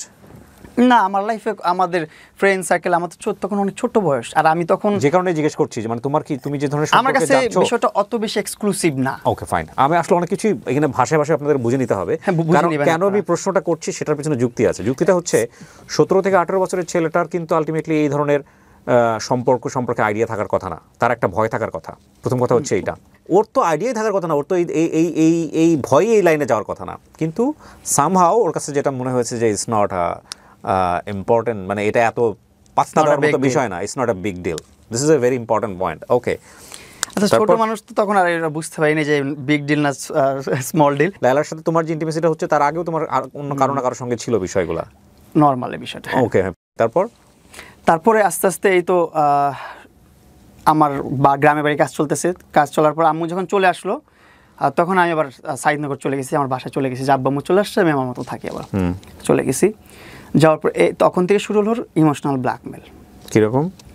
তুমি আমার বাসায় ছিলা, এতদিন ছিলা, তোমাকে দেখে দেখে ঘুমাতাম, ঘুম থেকে উঠে তোমাকে দেখতাম, এখন ভালো লাগে না তোমাকে ছাড়া কী করবো, এটা করবো সেটা করবো। তো এরকমভাবে মানে ব্ল্যাকমেল শুরু করলো আস্তে আস্তে। তাই আমি যখন নাচতেছি তখন দেখা যাচ্ছে ও হাত কেটে ফেলতেছে, কিছু খেয়ে ফেলতেছে লিকুইড জাতীয়, খেয়ে সুইসাইড করতে চাচ্ছে, আমি বাঁচবো না তোমাকে ছাড়া, তুমি এতদিন ছিলা, ভালো লাগতেছে না। ছিলাম প্রায় আপনার 3 মাস 4 মাস 5 মাসের মতো ছিলাম আমার বাসায়। ওই সময় তুমি কন্টেন্ট বানাতে কীভাবে? তখন আমার কন্টেন্ট থেকে সব কিছু থেকে আমি লেজি হয়ে গেছি, একদম দূরে চলে আসছি, ওরকমভাবে কন্টেন্ট করি না। ওকে, এই সময় সাপোর্ট দিত কে তোমাকে ইকোনমিক্যালি? ওই দিত? তখন তো আমার ওরকম সাপোর্ট প্রয়োজন নেই, আমি আমার ছোট্ট একটা সংসার নিয়ে আমি ভালোভাবে চলতেছি, আমাদের যে সেভিংস আছে সেটা নিয়েও চলতেছি। যদি ঠেকায় পড়ে যায় তখন ও দেখতেছে, আচ্ছা, সেটা নিয়ে আবার পেইন হচ্ছে না, ও পেইন নিতেও দিচ্ছে না আমাকে কোনোভাবে। আমি যে কাজ করব, আমার যে ইনকাম আছে, ইনকাম সোর্স আছে, সব কিছু থেকে আমাকে ও নিয়ে আসছে, ও ভাবে সাপোর্ট দিচ্ছে ডেফিনেটলি। হ্যাঁ, আমার মাথার ভিতরে যা ছিল সব কিছু ভ্যানিশ করে ফেলছে, আমার লাইফে কী হয়েছে না হয়েছে, কী করছি, আমি কে, আমি যে প্রিন্স আমন সেটাও আমার ভুলাই ফেলছে, যে আমি কিছু করতে পারি, ইনকাম করতে পারি, আমি ইন্ডিপেন্ডেন্ট সেটাও আমার ভুলাই ফেলছে, আমি যে ফ্যামিলি চালাই সেটাও আমি ভুলে গেছি ওই টাইমটাতে, ফ্যামিলির খোঁজখবর নিতেও আমি ভুলে গেছি। তখন যেভাবে লায়লা তোমার জীবনে যেভাবে, আমি যে ফরম্যাটে থাকুক না কেন, ওইভাবে তুমি অনেকের সাথে কি মিশতা? লাইক কোনো ফ্রেন্ড? না এরকম ভাবে কোনো ফ্রেন্ড ছিল? ওর লায়লার মতো ফ্রেন্ড আমার কেউ ছিল না। লায়লার মতো না, ধরো আমি লায়লার জায়গায় আমি যদি বলি আরেকটা ফিমেল ফ্রেন্ডের সাথে যে কোনো ফর্মেই হোক না কোনো সম্পর্ক ছিল, এরকম কি ছিল তোমার? না এরকম কোনো সম্পর্ক ছিল না, কোনো গার্লফ্রেন্ড। এটা কি লায়লা জানতো যে তোমার কোনো গার্লফ্রেন্ড নাই? লায়লা জানতো এটা। সে কারণে কি লায়লার কোনো হোপ তৈরি হয়েছিল যে না শুধু আমিই থাকবো তোমার জীবনে? হ্যাঁ, আস্তে আস্তে এটা তৈরি হয়েছে এখন পর্যন্ত ওর সাথে। তারপরে আস্তে আস্তে গল্পে আসি। তারপর হচ্ছে মিস করতেছি, হাত কেটে ফেলতেছি। হ্যাঁ, হাত কেটে ফেলতেছে, মিস করতেছে, ব্ল্যাকমেল। তখন আমি আবার আসি ওর বাসায়, আবার বাসায় আসি, আবার কিছুদিন পর যাই, আবার হাত কাটে, আবার আসি, এইভাবে চলতেছিল আমার এই দিনগুলো, প্রিভিয়াস দিনগুলো। তোমার এগুলো আম্মা জানতো যে এগুলো কি? আম্মুকে বলতাম না, আম্মুকে জানাইতাম না, আম্মুকে বলতাম না, আমি আমার মতন করে হ্যান্ডেল করতাম।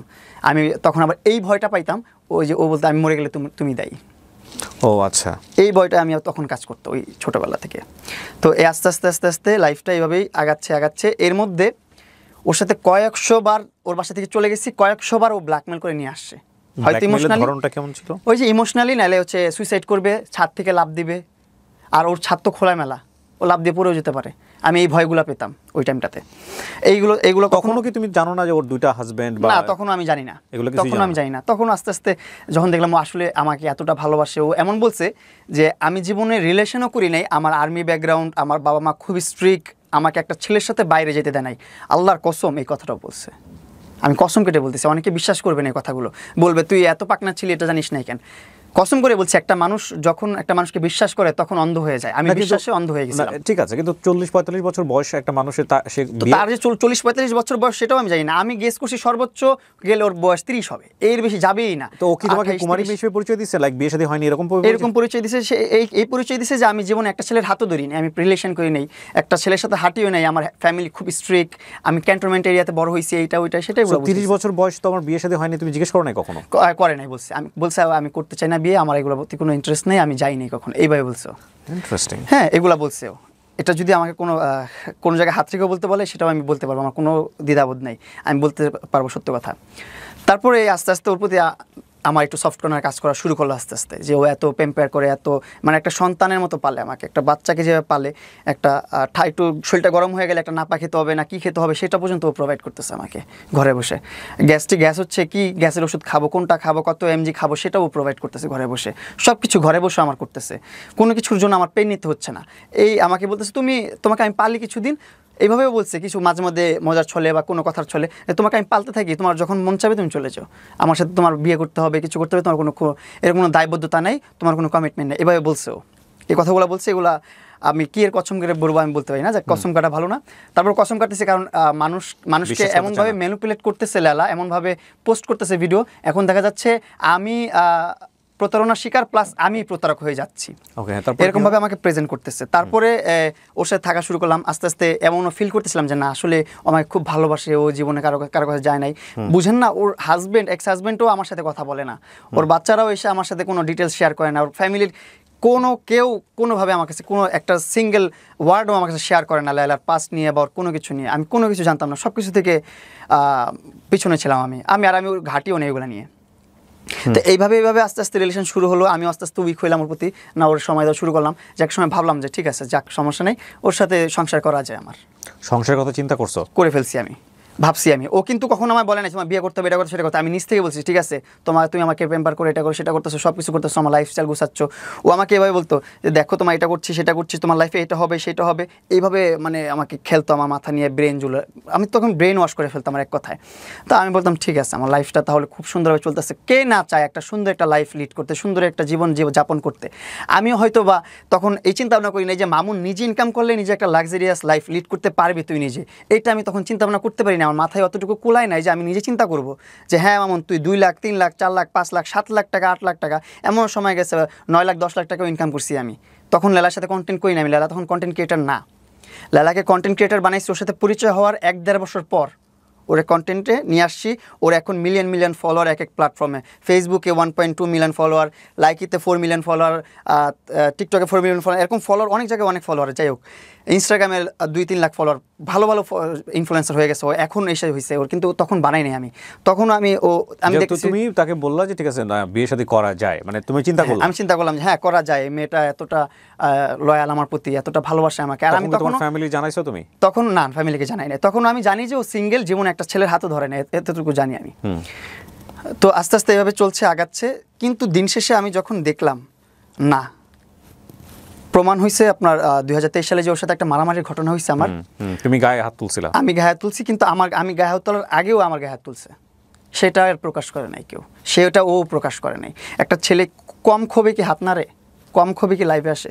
যাই হোক, ওর সাথে তখন একটা পার্টিতে গেছি, একটা অনুষ্ঠানে গেছি, অনুষ্ঠান থেকে যখন ব্যাক করছি, ব্যাক করার পর ওর সাথে ওর ছবি নিয়ে, ওর হাজবেন্ডের যে প্রুফগুলো যেগুলো আছে এগুলো তুমি জানলে কিভাবে? এগুলো আমি ও যখন আমার মোবাইল স্টক করছে, যখন আমি বারবার চলে যাই দেখতেছে মরার ব্ল্যাকমেল করতেছে, সেগুলো দেখেছি হচ্ছে না, তখন আমার মোবাইল থেকে হাতায় হুতায় যত ছবি আছে 5টা সব কিছু বের করছে, বের করে এগুলো রাখছে। আমি তখন আমার অনেক খারাপ লাগছে যে আমি তোমার কখনো তোমার এইজটা নিয়ে পর্যন্ত প্রশ্ন করি না, যখন তুমি তোমার এইজ জিজ্ঞাসা করি তখন তুমি বলো তুমি খুঁজে নাও, আমিও খুঁজতে থাকি একা একা। আমি তোমার মোবাইল ঘাঁটি না, প্রাইভেট কোনো জায়গায় ঢুকি না। তোমার প্রাইভেট মোবাইল তোমার থাকতে পারে, ব্যক্তিগত অনেক কিছু। মানে যে মোবাইল স্টকিং এর ব্যাপারটা কি লাস্ট টাইমের কথা বলতেছ নাকি এর আগেও? এর আগেও করছে, এর আগেও অনেক করছে, এর আগেও অনেক নিউজ প্রেজেন্টারদের কাছেও এগুলা পাঠায় রাখছে অনেক আগে থেকে। আচ্ছা হ্যাঁ, তো তারপরে এটা তো এত একদিনের ঘটনা না।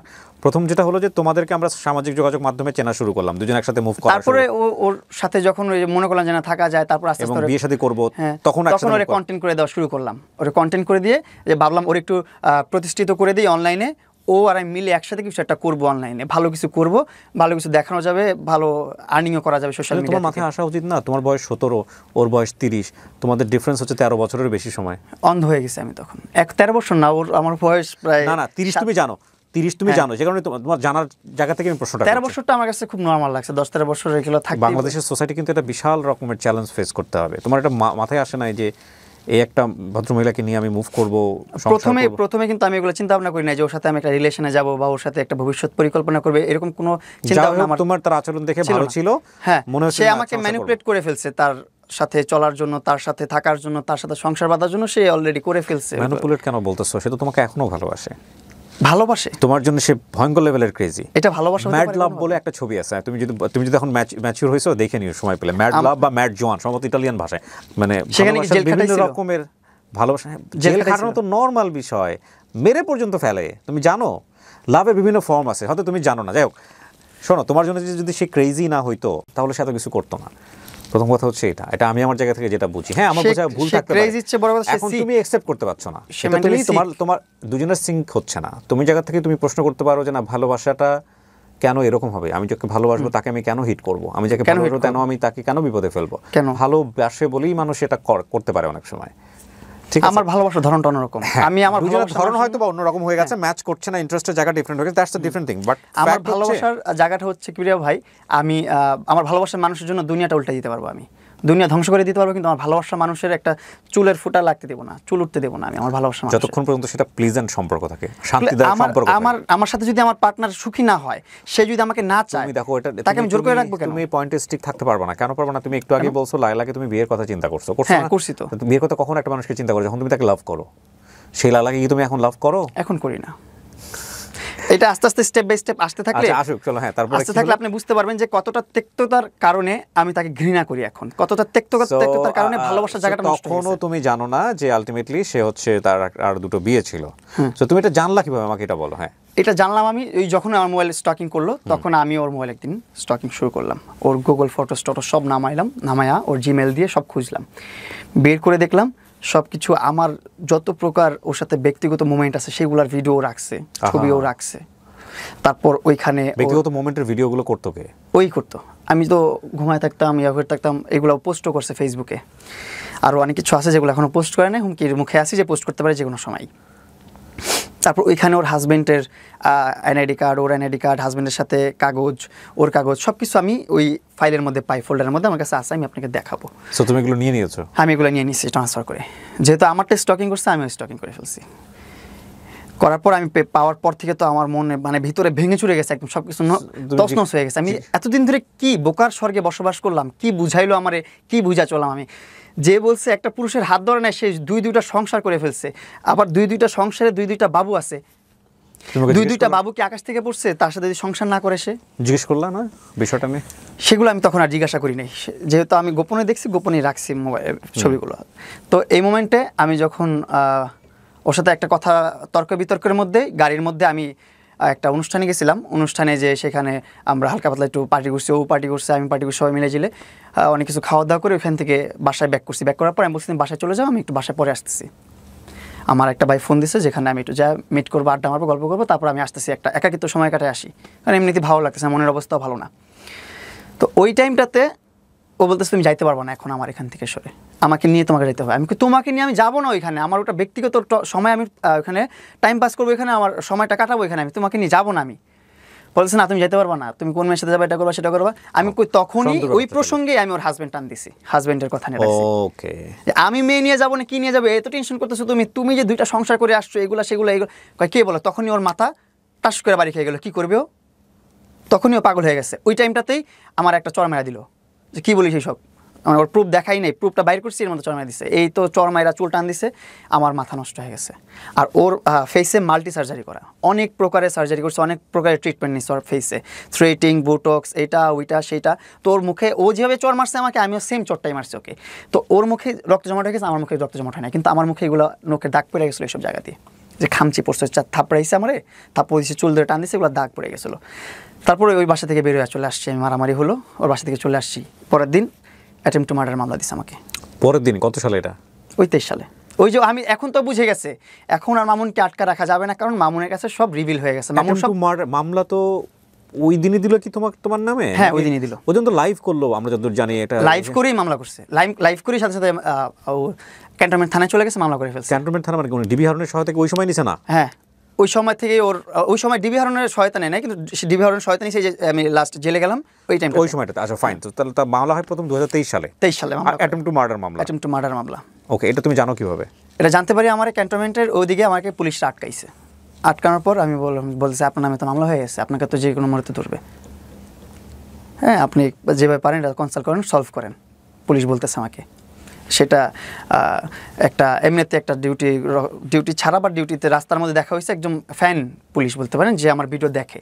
তোমার মামলা করে তোমাকে জানায় নাই? সে জানায় নাই, কিন্তু আমি জানতে পারছি আলাদা থার্ড পার্সন থেকে। জানতে পারার পর আমি তো তখন একটু ভয় পেয়ে গেলাম, কিরা আমার নামে অ্যাটেম্পট টু মার্ডার মামলা করছে, বলছে তোমার জেল হতে পারে এই মামলায়। তখন তো আমি ভয় পেয়ে গেলাম, তখন আবার ওর সাথে কন্ট্যাক্ট করলাম যে কী করলে, এগুলো কেন করতেছো।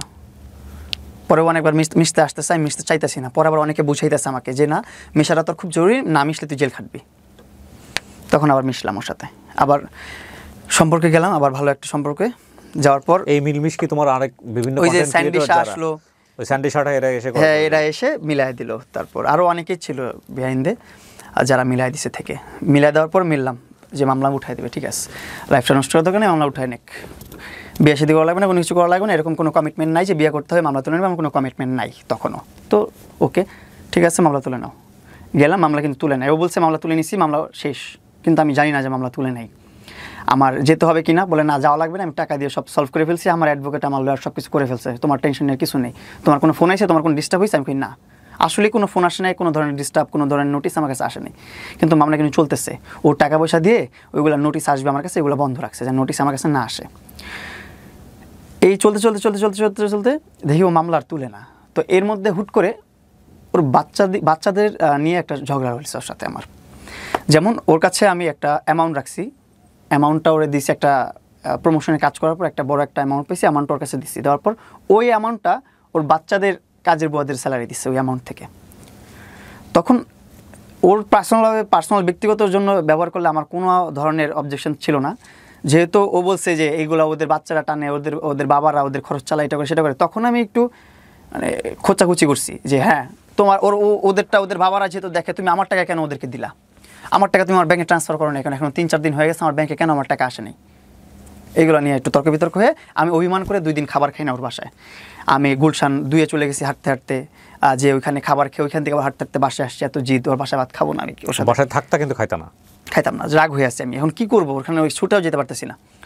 তো ওই টাইমটাতে পরের দিন আমি পাবজি খেলতেছি, আমি পাবজিতে খুব অ্যাডিক্টেড ছিলাম, পাবজি খেলতাম সারাদিন বসে বসে। আচ্ছা মামুন, তোমার লেখাপড়াটা শেষ হয়ে গেলো কোন ক্লাস থাকতে? ক্লাস আমার লেখাপড়া শেষ হয়েছে এসএসসি থেকে, এটা ঢাকা আইডিয়াল থেকে। আচ্ছা, তো তারপরে তোমার হচ্ছে আর পড়াশোনা তুমি করলা না? না, পড়াশোনা আর করলাম না, এসএসসি দিলাম, পড়াশোনা করলাম না, এটা সাবজেক্ট ওখানে পজ হয়ে গেল। এসএসসি পাস করার পর ইন্টারে যখন অ্যাডমিট হবো ওই টাইমটাতে ইন্টারে পজ করে দিয়েছি, ইন্টার আর পড়াশোনা করি না, ইন্টার করি না, এখন আবার স্টার্ট করবো আমি। ওকে ফাইন। সো তো তোমার কি হলো, তুমি গুলশানের বাসায় থাকো কিন্তু তুমি খাও না? হ্যাঁ, খাই না। পরে 2 দিন ওর সাথে অভিমান, এই অভিমানের মধ্যেও খাবার গরম করে নিয়ে আসছে। আমি গেম খেলতেছি, এর মধ্যে খাবার গরম করে নিয়ে আসছে, খাবার গরম করে আনছে। আমি বলছি আমি তো খাবার খাবো না তোমার এখানে, খাবার খেতে ইচ্ছা করতেছে না আমার, আমি গেম খেলতেছি, আমি পরে খাবো খাবার। এটা বলে এই ওর মেজাজ চড়া হয়ে গেল কেন জানি, হুট করে বলতেছে তুই খাবার খাবি না কেন, আমি খাবার নিজে গরম করে নিয়ে আসছি, খাবি না কেন? হ্যাঁ, ভাই আমি খাবো না, তুমি নিজে নিজে গরম করছো, নিজে নিজে গরম করে আনতেছো, তুমি কষ্ট করছো, তোমার কষ্ট করছো তো আমি বলি নাই। এইগুলো নিয়ে তর্ক বিতর্কের মধ্যে এখন বলতেছে যে আমি ওর মেয়ে নিয়ে কথা উঠছে। তো তখন বলতে আমার মেয়ে নিয়ে কথা বলবি না, এটা করবি না, সেটা করবি না, আমার এগুলো সব তোর ভুলে যা, তোর সাথে আমার কোনো কথা নেই, তোমার বাসা থেকে এক্ষণ বের হয়ে যা। মানে কথোপকথনের মাঝখানে লাস্ট কথা তোমার বাসা থেকে এক্ষণ বের হয়ে যা। কোনো ধরনের ঝগড়াঝাটি মারামারি কোনো কিছু নেই ওর সাথে আমার। তখন যেতে বলছে বের হয়ে যেতে, তখন খুব হার্ড হয়েছে আমি, যে না আমি অভিমান করে থাকতেই পারি, তোর এত কিছু জানার পর আমি তোর সাথে আছি, এটাই তো বড় বিষয় একটা। তারপর আমি অভিমান করছি, আমাকে সাথে সাথে বলছি ঘর থেকে বের হয়ে যায় এক্ষুনি। আমি আবার বলছি ঠিক আছে, আমি আমার জিনিসপত্র নিয়ে আমি ঘর থেকে বের হয়ে চলে আসছি, এক কাপড়ে বের হয়ে চলে আসছি। চলে আসার পর আমি ঢাকায় 1 মাস ছিলাম, রোজার মাস। তারপর রোজার ঈদ কাটাইলাম গ্রামে কাটানোর পর আবার ঢাকা আসছি। ঢাকা এসে মাসুদ ভাইয়ের সাথে কন্ট্যাক্ট করলাম, মাসুদ ভাইয়ের সাথে কথা বললাম। মাসুদ ভাই একটু আইডিয়া দিল বিজনেস। মাসুদ খান, উনি একজন বিউটি এক্সপার্ট, বাংলাদেশের ভালো একজন বিউটি এক্সপার্ট, মেকআপ আর্টিস্ট। তো ওনার ধারা আমি একটা বিজনেস শুরু করলাম বসুন্ধরা আবাসিকের মেইন রোডে, প্রিন্স কাট সেলুন। এটার গ্র্যান্ড ওপেনিং করব। ওই টাইমটাতে আমি আবার লায়লাকে ডাকাইছি যে থাক, একটা ভালো একটা সময়, খারাপ একটা সময়, যে সময় ছিল আমার একটা ভালো একটা মোমেন্টও থাকুক, ওরে নিয়ে আসি। একসাথে এনে ওরে নিয়ে গ্র্যান্ড ওপেনিং করলাম। করার পর দেখে কি আমার নামে ওয়ারেন্ট বেরোইছে। ওয়ারেন্ট কিসের? ওই যে 2023 সালে অ্যাটেম্প টু মার্ডার মামলা করছে, ওই অ্যাটেম্প টু মার্ডারের ওয়ারেন্ট বেরিয়েছে। এটা গ্র্যান্ড ওপেনিংয়ের আগে অ্যাটেম্প টু মার্ডারের মামলা বেরিয়েছে, ওয়ারেন্ট বেরিয়েছে। ওয়ারেন্ট বের হওয়ার পর এখন তো আমি ভয় পেয়ে গেছি অনেক। কিরে ওয়ারেন্ট বের হয়ে গেল, গ্রেফতারি পরোয়ানা বের হয়েছে, আমাকে অ্যারেস্ট করবে এখনই। পরে আমি তো এখন কি করব? পরে মাসুদ ভাইয়ের সাথে কনসাল্ট করলাম, ভাই বিজনেসটা স্টার্ট করতেছে, কীভাবে কী করবো, সব তো নষ্ট হয়ে যাবে, সব তো।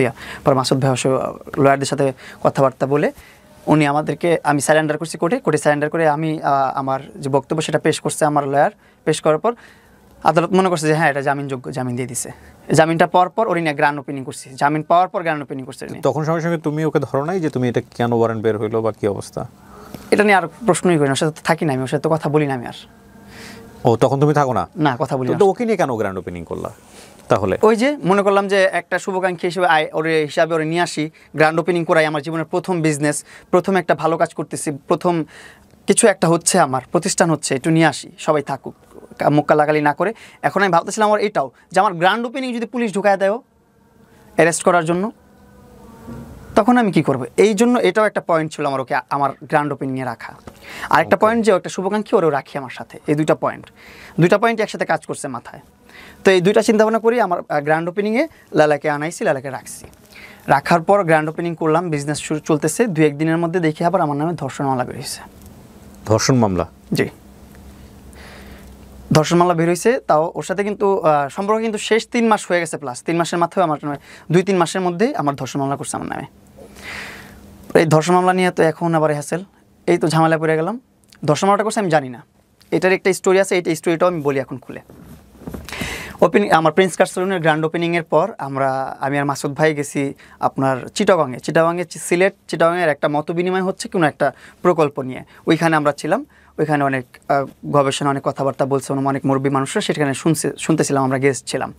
তো ওই কাজ শেষে যখন আমি ব্যাক করতেছি কুমিল্লাতে, আবার মাসুদ ভাইয়ের সেলুন আছে, ওইখানে ভিজিট করে যখন ব্যাক করতেছি, দাউদকান্দিতে ফিল্মি স্টাইলে 15-20 জন পুলিশ এসে ঘেরে কোন দিক থেকে আসছে, কি হয়েছে না হয়েছে, সার্কেল অফিসার, এটা ওইটা সেটা ভরা 15-20 জন সবাই এসে গাড়ি ধরে রাখছে। মনে হচ্ছে যে একজন বাংলাদেশের ন্যাশনাল যে মাফিয়া বা ন্যাশনাল যে ক্রাইমের যে অনেক খারাপ কেউ থাকে, সে যাচ্ছে, তাকে আটক করা হয়েছে, এরকমভাবে আমাকে আটক করছে।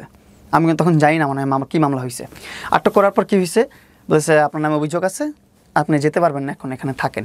আমি বলছি ভাই আমার তো গ্রেফতারি পরোয়ানা ফেরত আছে, এই যে দেখেন আমি তো গ্রেফতারি জামিন নিচ্ছি, আমি তো গ্রেফতার হওয়ার কোনো কথা না এখানে, আপনি মনে হয় ভুল হচ্ছে আপনার কোথাও। আমার কোনো ভুল হচ্ছে না, আপনি বসেন, আপনার নামে ধর্ষণ মামলা আছে। আমার মাথা মানে আকাশ ভেঙে পড়লো, শরীরটা ছেড়ে দিল সাথে সাথে, কি ধর্ষণ মামলা আমার নামে। পরে বলতেছে আপনি দাঁড়ান, আপনি আমার কাগজ দেখান, আপনি যে আমার অ্যারেস্ট করতেছেন, আমাকে আটকে রাখছেন কেন, কাগজ দেখান। পরে উনি কোথায় কোথায় ফোন দিল, কাগজ পাঠাইলো ওনাকে, ওনার কাছে কিন্তু তখনও কাগজ নাই। সে কাগজ আনায় কাগজ আমার দেখেছে, সে কোন জায়গা থেকে তকবির করছে যে দাউদকান্দি সার্কেল অফিসার আরও যত পুলিশ আছে তারা কাগজ ছাড়াই আমাকে অ্যারেস্ট করে ফেলছে। পরে আমাকে কাগজ 10-15 মিনিট পর আমার কাগজ এনে দেখেছে, এই দেখেন আপনার কাগজ। তখন দেখলাম যে লেলা আক্তার ফারহাদ আমার নামে ধর্ষণ মামলা করছে। কেন করছে, আমি এখন ইন্ডিপেন্ডেন্ট, আমি এখন বিজনেস করি, আমি আমার মতন মুভ অন করছি, আমি আমার মতন থাকতেছি, এই জন্য আমার নামে মামলা করছে। ওইখান থেকে ধরে ডিরেক্ট ওইখানে রাইখা, কতটা মানে ইম্পর্টেন্ট আমি অ্যারেস্ট হওয়াটা, তৎনগত ওইখান থেকে প্রাইভেট মাইক্রোবাস গেছে, পুলিশের গাড়ি যায় নাই কিন্তু আমাকে পিক করার জন্য, প্রাইভেট গাড়ি গেছে আমাকে আনার জন্য দাউদকান্দি থেকে। প্রাইভেট গাড়ি যেয়ে ওইখান থেকে পিক করে এনে থানায় রাখছে, ক্যান্টনমেন্ট থানায়, ওইখান থেকে চালান করছে আদালতে, ওইখান থেকে জেল খাটলাম আমি। এর মাঝখানে তো মিডিয়াতে সব আলোচনা সমালোচনা হলো। হারুনের কাছে তো গেল একবার, ডিবি হারুনের কাছে, হ্যাঁ, এটা যে ধর্ষণ মামলা করার আগে গেছে, তখন তো তোমার জানার কথা যে মামলা করার জন্য সে যাচ্ছে। আমি বুঝতে পারি না, সে বলতেছে সে নিউজ করতে গেছে, তার সাথে হলুদ সাংবাদিকের তো অভাব নাই, যেগুলোকে পালে এসে সবাইকে, সব সাংবাদিককে বলি না, কিছু কিছু সাংবাদিক আছে যারা হচ্ছে যে মিথ্যা প্রচার করে, তাদেরকে বলতেছি। সেই লোক নিয়ে গেছে, সে বলতেছে আমার আইডিতে সমস্যা হয়েছে, এটা হয়েছে সেটা হয়েছে। সেই যে পাক না, তার 11টা পেজ, 8টার মধ্যে মনিটাইজেশন আছে। সে লাস্টে আমাকে বলে কি, তুমি চাইলে তো তোমাকে প্রতি মাসে আমি একটা করে বাইক কিনে দিতে পারি, বুঝছেন, তুমি চাইলে প্রতি মাসে একটা করে বাইক কিনে দিতে পারি, তুমি যদি আমাকে একটু সাপোর্ট করো, 8টা পেজে মনিটাইজেশন আছে, টাকা কত আসবে বুঝতেছো, এইভাবে পর্যন্ত বলছে। সে আবার যাবে তার অ্যাকাউন্টে সলভ করতে ডিবি অফিসে, তার সাথে যখন ঝগড়া হয়, সে আরেক আমাকে ফোন দিয়ে বলে যে মামুনের পেজটা এখনই শেষ করো, ডাউন করো, যে আমাকে নিয়ে লাইভ করছে, এটা করছে সেটা করছে। তো আমি তো সে নিউজ করতেছে যে তার পেজের সমস্যার জন্য গেছে, তার অ্যাকাউন্টের সমস্যার জন্য গেছে, এগুলা সেগুলা। ঠিক আছে, আমি ওটার ওইভাবে নিয়ে নিই, আমলে নিয়ে নেই। তো জেল টেল খেটে বের হলাম, দুধ দিয়ে গোসল করলাম, আর জীবনে যাবো না ওর কাছে, যা হয়েছে জেল খাটলাম 24 দিন। তুমি দেখছো তোমার জেল খাটার সময় তোমার মা কি করছে? হ্যাঁ, আমি এগুলা বের হয়ে দেখে খুবই কষ্ট পাইছি। তার চেয়ে বেশি কষ্ট পাওয়ার কথা তোমার মাকে নিয়ে যে তুচ্ছতাচ্ছিল্য করছে জনগণ, করছে আমার আম্মুকে নিয়ে তুচ্ছতাচ্ছিল্য। আসলে আমার আম্মুরা তো অনেক ব্যাক স্টেজে, কেন করছে জানো, ব্যাকডেটেড মানুষ তো। না, ব্যাকডেটেড না, এটা কেন করছে প্রিন্স জানো? কথা গুছায় বলতে পারে না, কথা গোছানোর জন্য না। তোমরা যখন তোমাদের তো আজকে ধরো নতুন না, আমরা জানি তোমাদের সোশ্যাল মিডিয়াতে তোমরা যেভাবে মুভ করছো, তোমার আম্মাকেও জড়াইছো এটার মধ্যে। তোমার আম্মা কিন্তু তোমাদেরকে নিয়ে বলতো, কমেন্ট করতো যে না ঠিক আছে থাকুক, বয়স একটু বেশি, ওদের দুজনেরই মাথা গরম, এই কথা আম্মু করতো। কারণ হচ্ছে আম্মু বলতো যে মামুন যেভাবে হ্যাপি থাকি, মামুন যেভাবে না, কিন্তু সেটা অন্য। তোমার আম্মাকে মিডিয়া টানার তো কোনো প্রয়োজনই ছিল না, এটা কেন করছো? যে কারণে তোমার আম্মা যখন তোমার জন্য রাস্তায় নামলো, তখন কিন্তু তোমার আম্মাও বিভিন্ন রকমের কটু কথা শিকার হয়েছে মানুষের দ্বারা। মানে ধরো ও কিন্তু ওর বাচ্চাদেরকে বা ওর ফ্যামিলির কাউকে কখনো মিডিয়াতে সামনে আনে নাই, খেয়াল করছো? হ্যাঁ। যখন কোনো ইন্টারভিউ দিছে আজ পর্যন্ত কোনো জায়গাতে যতবার ওনাকে প্রশ্ন করা হয়েছে, উনি বলছে ফুল স্টপ, স্মার্টলি থামাই দেয় প্রেজেন্টারকে যে এর বাইরে এটা নিয়ে কোনো কথা হবে না। এখানে একটা বিষয়, তুমি তোমার মাকে জড়াইছো। আমি আমার মাকে জড়াইতে চাইনি কখনো, আমি আমার মাকে নিয়ে ওরকমভাবে কখনো কোনো নিউজ প্রেজেন্টারের সামনে কথা বলি নাই, কিচ্ছু করি নাই। লালা কী করছে, আমার গ্রামে বাড়ি গেছে, যে ওই বললাম না ওর সাথে সব সময় এই যে এখন সমস্যা চলতেছে, এখন সমস্যায় আমি কোথায় দৌড়ায়া নিজেকে সেফ ফিল করব, কীভাবে নিজেকে রক্ষা করব, সেই জন্য আমি রাস্তায় রাস্তায় দৌড়াইতেছি, এই দৌড়াই ওই জায়গায় যাই, আমার নিজের খাওয়া দাওয়া ঘুমের কোনো কিছু ঠিক নাই। আর এই সময় ও যে এখানে মিট আপ করে ওইখানে মিট আপ করে, আপনি ওর প্রোফাইলে ঢুকেন 100 পোস্ট পাবেন এই ঝগড়ার পরে। ও কতটা অ্যাটেনশন সিকার। ও কতটা অ্যাটেনশন সিকার। ও এই ঝগড়া হয়েছে 5 দিন হয়েছে, 5 দিনের মধ্যে 500 ভিডিও আপলোড করে ফেলছে। 100 ভিডিও তো নর্মালি পাবেন ওর ভিডিওতে, ওর অ্যাকাউন্টে যান দেখবেন 100 ভিডিওর উপরে আছে। এখানে মিট আপ করে, সেখানে মিট আপ করে, আর মিট আপে যাচ্ছে, মিট আপের মধ্যে 20-30 জন নিউজ প্রেজেন্টার নিয়ে যাচ্ছে, তারা মাইক রেখে মিট আপ বন্ধ করে তারা নিউজ প্রেজেন্ট করতেছে। তার কতটা সময় আছে তার হাতে। তার বিষয় হচ্ছে আমি তো রাষ্ট্রবাদী, আমার মামলা রাষ্ট্র লড়বে, যা আমি তো মামলা করে দিয়ে এসছি, এটাই আমার জন্য অনেক কিছু। তারপর একটা রাষ্ট্র বুঝে নেবে, আইন বুঝে নেবে। সে তার মতন দৌড়াক, আমি আমার মতন চিল করি। সে তার মতো কিন্তু চিলে আছে, সে মিট আপ করে, এটা করে সেটা করে, সে চিল করতেছে। মামলা করলো তোমার? হ্যাঁ, মামলা করলো, এই ধর্ষণ মামলা। এই দুধ দিয়ে গোসল করলাম। দুধ দিয়ে গোসল করার পর আমি বললাম যে আর জীবনও এই মহিলার কাছে যাবো না, এই মহিলার কাছে আর জীবনে যাবো না। 1 বছর কিন্তু পার হয়ে গেছে, যাই নেই। 1 বছরের মধ্যে এই 1 মাস আগে মাসুদ ভাই বলতেছে যে এইভাবে মামলা চলতে থাকলে চলতেই থাকবে, হাজিরা দিতেই থাকবে, শেষ হবে না। আর নারী কেলেঙ্কারি মামলা তো এগুলো শেষ হয় না, এগুলো খুবই ঝামেলা, সারা জীবন নষ্ট হয়ে যাবে, জীবন ফিউচার সুন্দর করতে পারবি না। সো বেটার হয় যে তোর একটা ভালো একটা মিউচুয়াল আন্ডারস্ট্যান্ডিং আইসা মামলাটা ক্লোজ কর। এই হচ্ছে আমাকে বলা হলো। ঠিক আছে ভাই, আপনারা যেটা ভালো মনে করেন। এখন আমার তো আর মুরব্বী, তাদের কি মানি, তারা বলছে যেহেতু ভাই যেটা ভালো মনে করেন আমাকে তারপর নিস্তার দেন, যেভাবে ভালো হয় আমার জন্য, আমার লাইফের জন্য। তারপর তারা মিলাই দিল আমাদেরকে, মিলাই দিয়া সে বললো যে ঠিক আছে তুমি লাইভে এসে সমাজের সামনে, মানে দেশবাসীর সামনে সবার সামনে আমাকে সরি বলবা, আমি তোমাকে সরি বলবো, শোধবাদ শেষ, আর কোনো কথা হবে না, আমি তোমার মামলা তুলে নিব। আমি বললাম ঠিক আছে, তাহলে শুভাকাঙ্ক্ষী একটা আমাদের সম্পর্কে কী থাকবে? কয় আমি বললাম বন্ধু থাকি। আমি বললাম বন্ধু হই আমরা। ও বলে না, আমরা বন্ধু হবো কেন, আমরা কোলাবোরেশন পার্টনার, শুভাকাঙ্ক্ষী, আমি তোমার ভালো চাই, তোমার ভালো চাই, এতটুকুই, এর বাইরে আমাদের কোনো সম্পর্ক নেই। আমি বলি ঠিক আছে, তোমার যেভাবে বলে ভালো মনে হয় বলো। তো আমি সব জায়গায় কিন্তু বন্ধু স্টাবলিশ করতে চাইছি, কিন্তু ও বলতে চাইছে শুভাকাঙ্ক্ষী, কোলাবোরেশন পার্টনার, এইগুলাই করুক, সমস্যা নেই, কিন্তু মামলাগুলো তুলুক। এর মধ্যে নিউজ প্রেজেন্টার দিয়ে একটা প্রেস কনফারেন্স করলাম, প্রেস কনফারেন্সে নিউজ করলাম, বললাম ওরে সরি বললাম, আমার সরি বললো।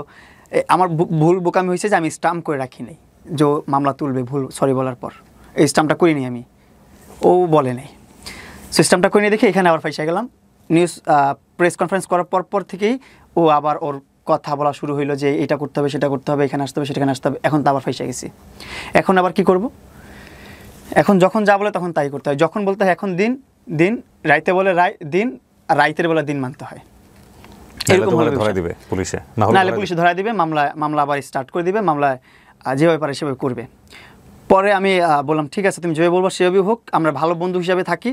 পরে এমনও হয়েছে যে আমি নিউজ করতেছি তখন আমি বলতেছি আমার বিয়ে হলে, যখন প্রশ্ন করছে মানুষজন, আপনারা দেখছেন হয়তো বা অনেক জায়গায়, যে মামুন যদি বিয়ে করে আপনার কোনো সমস্যা আছে কিনা, বলতেছে আমার কোনো সমস্যা নাই, মামুন বিয়ে করবে, মামুনের হানিমুনে নিয়ে যাবো আফ্রিকাতে, মামুনের এটা করে দেবো, সেটা করে দেবো, এইগুলো পর্যন্ত বলছে নির্লজ্জ মানুষটা। এগুলো বলার পর আমি কোন মেয়ের সাথে ঘুরলাম না করলাম, কোন ফ্রেন্ড নিয়ে ঘুরলাম, কোন ফ্রেন্ডের সাথে মেক আউট করলাম, তারপর কি বলে ডেট করলাম, সেইগুলো নিয়ে তার কত সমস্যা, কত ঝামেলা, সে কেন করলাম, এখন তো মামলা তুলবো না, কী করবি করে নে। প্রত্যেকবার এর থ্রেট আসতেই আছে। যতবার আমি কোথাও যাই ঘুরতে, ফ্রেন্ডদের সাথে আড্ডা মারতে যাই, ততবারই আমার ফোন দিয়ে বাজে ব্যবহার করে আর বলে যে তো মামলা তুলবো না। আর ওইখান থেকে ফিরে আমি বারবার ওর কনভিন্স করি। তো লাস্ট টাইম যেটা হয়েছে, আমার বাসায় আসার পরে ও একটু কিছু খাওয়াইলো আমারে। খাওয়ানোর পর আমি একদম অচেতন হয়ে গেছি। অচেতন হয়ে আমি ওর বাসায় শুয়ে আছি, মানে অজ্ঞান হয়ে পড়ে আছি। আমি আপনাকে যদি দেখাই, এটা সুন্দর নর্মাল ঘুম না, নর্মাল। এই ভিডিওটা তুমি পেলা কিভাবে? ভিডিওটা পেলাম আমি ওদের যে প্রেস একটা গ্রুপ আছে, সেই গ্রুপেও 6:30 বাজে আপলোড করছে এই ভিডিও। তোমার ভিডিও? আমার পার্সোনাল ব্যক্তিগত ছবি, ভিডিও সব কিছু। আমি আপনাদেরকে একটু দেখাই। এই যে ক্রাইম, ভেরি ডেঞ্জারাস ক্রাইম। এই যে দেখেন, মেড দ্য প্রেস। এটা উনি করেছে, তুমি শিওর? হ্যাঁ, ওনার ভেরিফাইড নাম্বার আমি দেখাই আপনাকে, আমি তো পুরো স্ক্রিন রেকর্ড করে রাখছি। তারপরে এই যে এটা ওনার ভেরিফাইড পেজ থেকে পোস্ট করা। এই মেয়েটা আমার একটা খুব ভালো একটা ফ্রেন্ড। দেখি ভিডিওটা। এটা হ্যাঁ, এগুলো তো আলোচনা হয়েছে, সমালোচনা হয়েছে। So why don't you take some legal action? এই মেয়েটা খুব ভালো একটা ফ্রেন্ড আমার। ও চিটাগাং ভালো ফ্রেন্ড এইভাবে ছবি তোলে? আচ্ছা, আমি তোমাদের জেনারেশন নিয়ে কথা বলতে চাই না ভাই, তোমরা এত ক্লোজ হতে পারো কিনা? Okay fine. ও হ্যাঁ, ওর পেজ থেকেই তো করছে এটা। ওর পেজ থেকে করছে। ও এটা কারণ আছে এভাবে ছবি তোলার। কারণ কি, ওর একটা বয়ফ্রেন্ড আছে অস্ট্রেলিয়াতে। জায়গার ডিটেইলস বলা দরকার নেই। এটা কে ছিল? এটা আমার একটা কাজের মেয়ে, মানে কাজ করার, মানে ভিডিও কন্টেন্টের কাজের মেয়ে। সেখানে আমরা এইভাবে okay fine. So you have t shirt পরা আছি আমি। But she is also popular content creator. হ্যাঁ। ওর নাম কি? অনামিকা ঐশী। তো ও আমার খুব ভালো ফ্রেন্ড। মানে ওর সাথে তোমার যে ধরনের ভিডিও, সেটা তো তোমাদের মধ্যে ইন্টিমেসি ছিল? না, ইন্টিমেসি ব্যক্তিগত বিষয়, ইন্টিমেসি ভিডিও না। ব্যক্তিগত বিষয়, ঠিক আছে। ইন্টিমেন্সির কোনো ভিডিও নাই আমার এখানে, আমার কোনো পর্নোগ্রাফি ভিডিও নাই এখানে। আচ্ছা, অনামিকা ঐশীর সঙ্গে তোমার যে ভিডিওটা, এগুলো পর্নোগ্রাফি নাই এখানে, কোনো স্ক্যান্ডাল নাই, সব নর্মাল ভিডিওগুলোকে ও খারাপভাবে ওইখানে আবার পর্নোগ্রাফি ঢুকাই দিছে, অন্য মানুষের ভিডিও ঢুকাই দিয়ে সেগুলো আপলোড করছে। ওকে, আমি আপনাকে ওই জিনিসটা দেখাই একটু। জি, এই যে এই রেকর্ডের মধ্যে আছে, এই যে নাম্বারটা। আচ্ছা, ওই আরেকটা ঘটনা যেটা বলতেছিলাম এটা একটু বলা দরকার ছিল, একটু বলি। ওই যে বললেন যে ফ্রেন্ডদের সাথে ছবি তুলে, এই মেয়েটা আবার কি করছে, মেয়েটার সাথে ওই দিনে প্রথম পরিচয় আমার, মেয়েটা ওর বয়ফ্রেন্ডকে ট্রিগার হয়ে বয়ফ্রেন্ডের উপর রাগ করে, বয়ফ্রেন্ড কি করছে, থাকে ঢাকার বাংলাদেশের বাইরে, ওই আবার আরেকটা মেয়ে নিয়ে ঘুরছে, ডেট করছে, দুজন খুব লয়াল ছিল।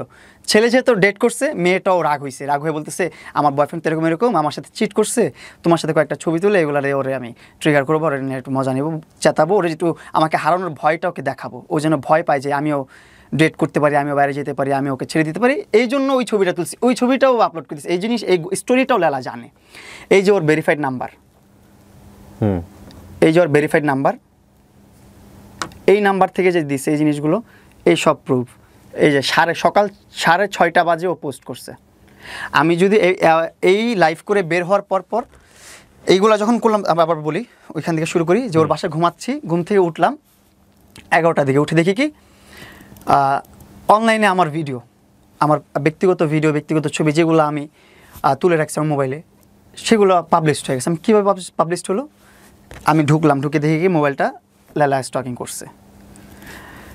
স্টকিং করে আমার সব মোবাইল, যত ছবি, যত ভিডিও ছিল সব বের করছে। তারপর এই দেখেন ছবি দেখাই আমি, 10:22 দেখেন কীভাবে ঘুমাচ্ছি আমি, কোলবালিশের উপর মাথা দিয়ে এভাবে পড়ে আছি। এটা কি সুস্থ ঘুম? আমাকে অজ্ঞান করে রেখে আমার মোবাইল থেকে সকল প্রকার তথ্য, ব্যক্তিগত ভিডিও, ব্যক্তিগত পিকচার সব কিছু ট্রান্সফার করছে। এটা কিভাবে নিছে? পাসওয়ার্ড দেওয়া ছিল না? হ্যাঁ, পাসওয়ার্ড ওর মুখস্থ করে রাখছি কীভাবে জানো, ওর সামনে। এর মধ্যে তো 1 মাসের মধ্যে অনেকবার পাসওয়ার্ড খুলছি ওর সামনে, ও পাসওয়ার্ড দেখে মুখস্থ করে রাখছে। এটা আনলক করছে, করে ইনস্ট্যান্ট ট্রান্সফার করে এগুলো সব ওর প্রেসের যে গ্রুপ আছে সকাল 6:30 থেকে পোস্ট করা শুরু করছে। 10:30 বাজে লেখছে যে মামুন ঘুমাচ্ছে এখনও, সেখানে আমি কীভাবে ট্রেস পাস করি ওর। এই ঘুম থেকে উঠে তো আমার মাথাটা নষ্ট হয়ে গেল। তখনই তুমি লাইভে যাও? তখন আমি বলি তুমি এগুলো কী করলা? না, তখন আমি লাইভে যাই নাই এখনও। তো আমি বললাম তুমি নিশ্চয় ভালো কথা, তোমার কাছে রাখতা, ব্যক্তিগতভাবে রাখতা, আমাকে বলতা, তুমি পোস্ট করে দিলে কেন এগুলো? আমারগুলো তো তুমি পোস্ট করতেই আসো, তুমি আগে থেকে 2024-23 সাল তখন থেকে আমার ব্যক্তিগত ছবি, ব্যক্তিগত ভিডিও আপলোড করতেই আছে। ওর সাথে যতগুলো আপলোড করছে সেগুলো তো হিসাবই নাই, এগুলো নিয়ে তো অত মাথা ব্যথা না। কিন্তু এই যে এই মেয়েগুলো, এইগুলো ওদের ভিডিওগুলো, ওদের ছবিগুলো, এগুলো তো কোনো স্ক্যান্ডাল না, কোনো খারাপ কিছু না, তুমি ওদেরকে এক্সপোজ করলা কেন এইভাবে? এক্সপোজ করো, যেটা আমাদের খারাপ দেখা যাচ্ছে সেটা শুধুমাত্র এক্সপোজ করো। যে মেয়েগুলোকে ভালো দেখা যাচ্ছে, ভালোভাবে আছে, ভালো একটা ক্লোজ ফ্রেন্ড হতে পারে, তাদের সাথে তুমি এভাবে কেন এক্সপোজ করলা? পরে বলতেছে আমি যা মন চাই তা করবো, তোর মামলাও আমি তুলবো না, তুই কী করবি করে নে। আবার এটাও বলছে আমাকে যে মামলা বাদেও অনেক কিছু আছে বাংলাদেশে যেগুলো তুই ফেস করতে পারলে করে নিস, এভাবে বলতেছে। তখন আমার শরীর আর হাত পা কাজ করতেছে না, কী করবো আমি বুঝতেছি না। তখন আমি বলতেছি যে না, আর হচ্ছে না। 2022 সাল থেকে আমি ব্ল্যাকমেলের শিকার হয়ে আসতেছি। 2022 সাল থেকে যেভাবে পারতেছে সেভাবে আমাকে ব্ল্যাকমেল করতেছে, হয়তো ইমোশনালি, নাহলে সুইসাইডের ভয় দেখায়া, আর এখনই সে মামলার ভয় দেখায়া ব্ল্যাকমেল করতেছে। আমি বলি না, এখন লাইভে যে সবার কাছে বলতে হবে, বাংলাদেশে একজন হলেও মানুষ আছে যে আমাকে হেল্প করতে পারবে, একজন হলেও মানুষ আছে যার কাছে যে প্রভাবটা আছে, যার কাছে একটা পাওয়ার আছে, যে পাওয়ারটা ইউজ করে ওকে থামাইতে পারবে, আমাকে এখান থেকে রিলিভ করতে পারবে, আবার বাঁচতে দিতে পারবে আমাকে। তো তখনই আমি লাইভে গেছি। লাইভে যে আমার মাথায় যা আসছে, আমার আক্ষেপ যা বলতে ইচ্ছা করছে সব বলছি। আরও অনেক কিছু বলার ছিল, আরও অনেক কিছু প্রুফ ছিল। ও কালো জাদু এগুলোর মধ্যেও অনেক বিশ্বাসী। ওর বাসায় অনেক আলামতও আছে, আমি লাইভের মধ্যে দেখাতে পারি নাই, আমার এটা মাথায় ছিল না, খেয়াল ছিল না যাতে কিছু দেখাতে হবে। অনেক কিছু আছে ওর বাসায়, তাবিজ এগুলো ঝুলানো টোলানো বহুত কিছু আছে। তো এইগুলো দেখাবো, এটাও দেখাতে পারি না। এগুলো করে আমি ওর বাসা থেকে বের হয়ে আসছি। তুমি দেখাইছো, তারপরে বেশ কিছু বিজ্ঞাপনও হয়েছে। তার বাসার একটা ছোট দোলনা নিয়ে দেখলাম যে সেই দোলনারও একটা বিজ্ঞাপন, চলছে, তার গেঞ্জির বিজ্ঞাপন চলে, তার 3/4 প্যান্টের বিজ্ঞাপন চলে। মানুষ চায় এগুলো হলে অনেক সুবিধা আছে। অনেকে বলতে পারেন যে কিবরিয়া তুমিও তো করলা।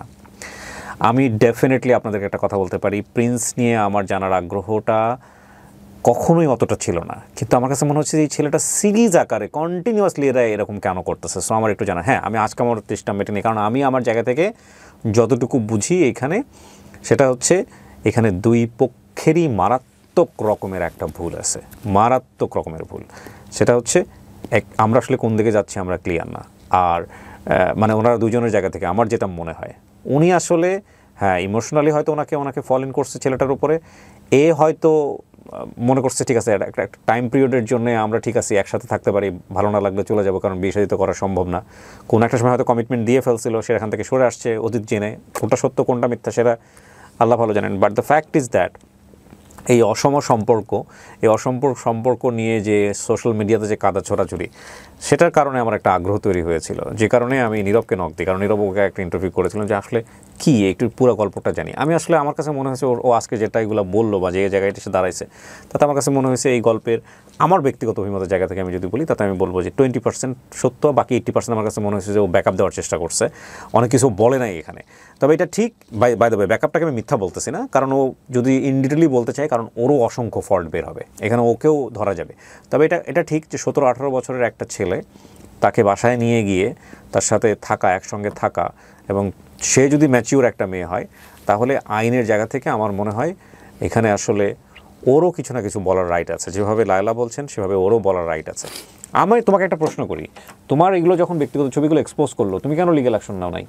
তোমার কোনো লয়ার ছিল না মাঝখানে? তুমি একজন লয়ার পাইছিলে, এর মধ্যে তুমি তার সাথে আবার টিকটক করতেছিলা। ওর বাসা থেকে বের হওয়ার পরপরই ও ক্যান্টনমেন্ট থানায় যে আরেকটা অভিনয় সাজায় আরেকটা মামলা করছে আমার নামে। বাসা থেকে বের হওয়ার পরপরই? হ্যাঁ। এই লাইভ করার পরপরই? হ্যাঁ। মামলা করা কি এত সহজ? মামলা গেলে আর ওর মামলা নেয়ও। এই জন্যই আমি আপনার কাছে ব্যক্তিগতভাবে কেন মনে হয়েছে যে আমি আসলে কাল্পনিকভাবে কথাগুলো বলতেছি জানি না। আমি যতগুলো কথা বলছি, ব্যাকআপ দেওয়ার জন্য আমার কথা না, যতগুলো কথা বলছি একটা চুলো মিথ্যা না। এটা যদি আপনি আমাদের পবিত্র কোরআন শরীফ এনে দেন, সেটার উপর হাত রেখে আমি বলতে পারবো আমার একটা ওয়ার্ডও মিথ্যা না।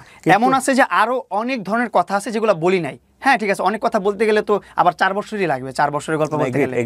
তুমি এই যে এতগুলো মামলা, তোমার 5টা মামলা করছো তাই না? 5টা তো বলছো? 6টা টোটাল, 6টা মামলা চলতেছে। কি কি মামলা?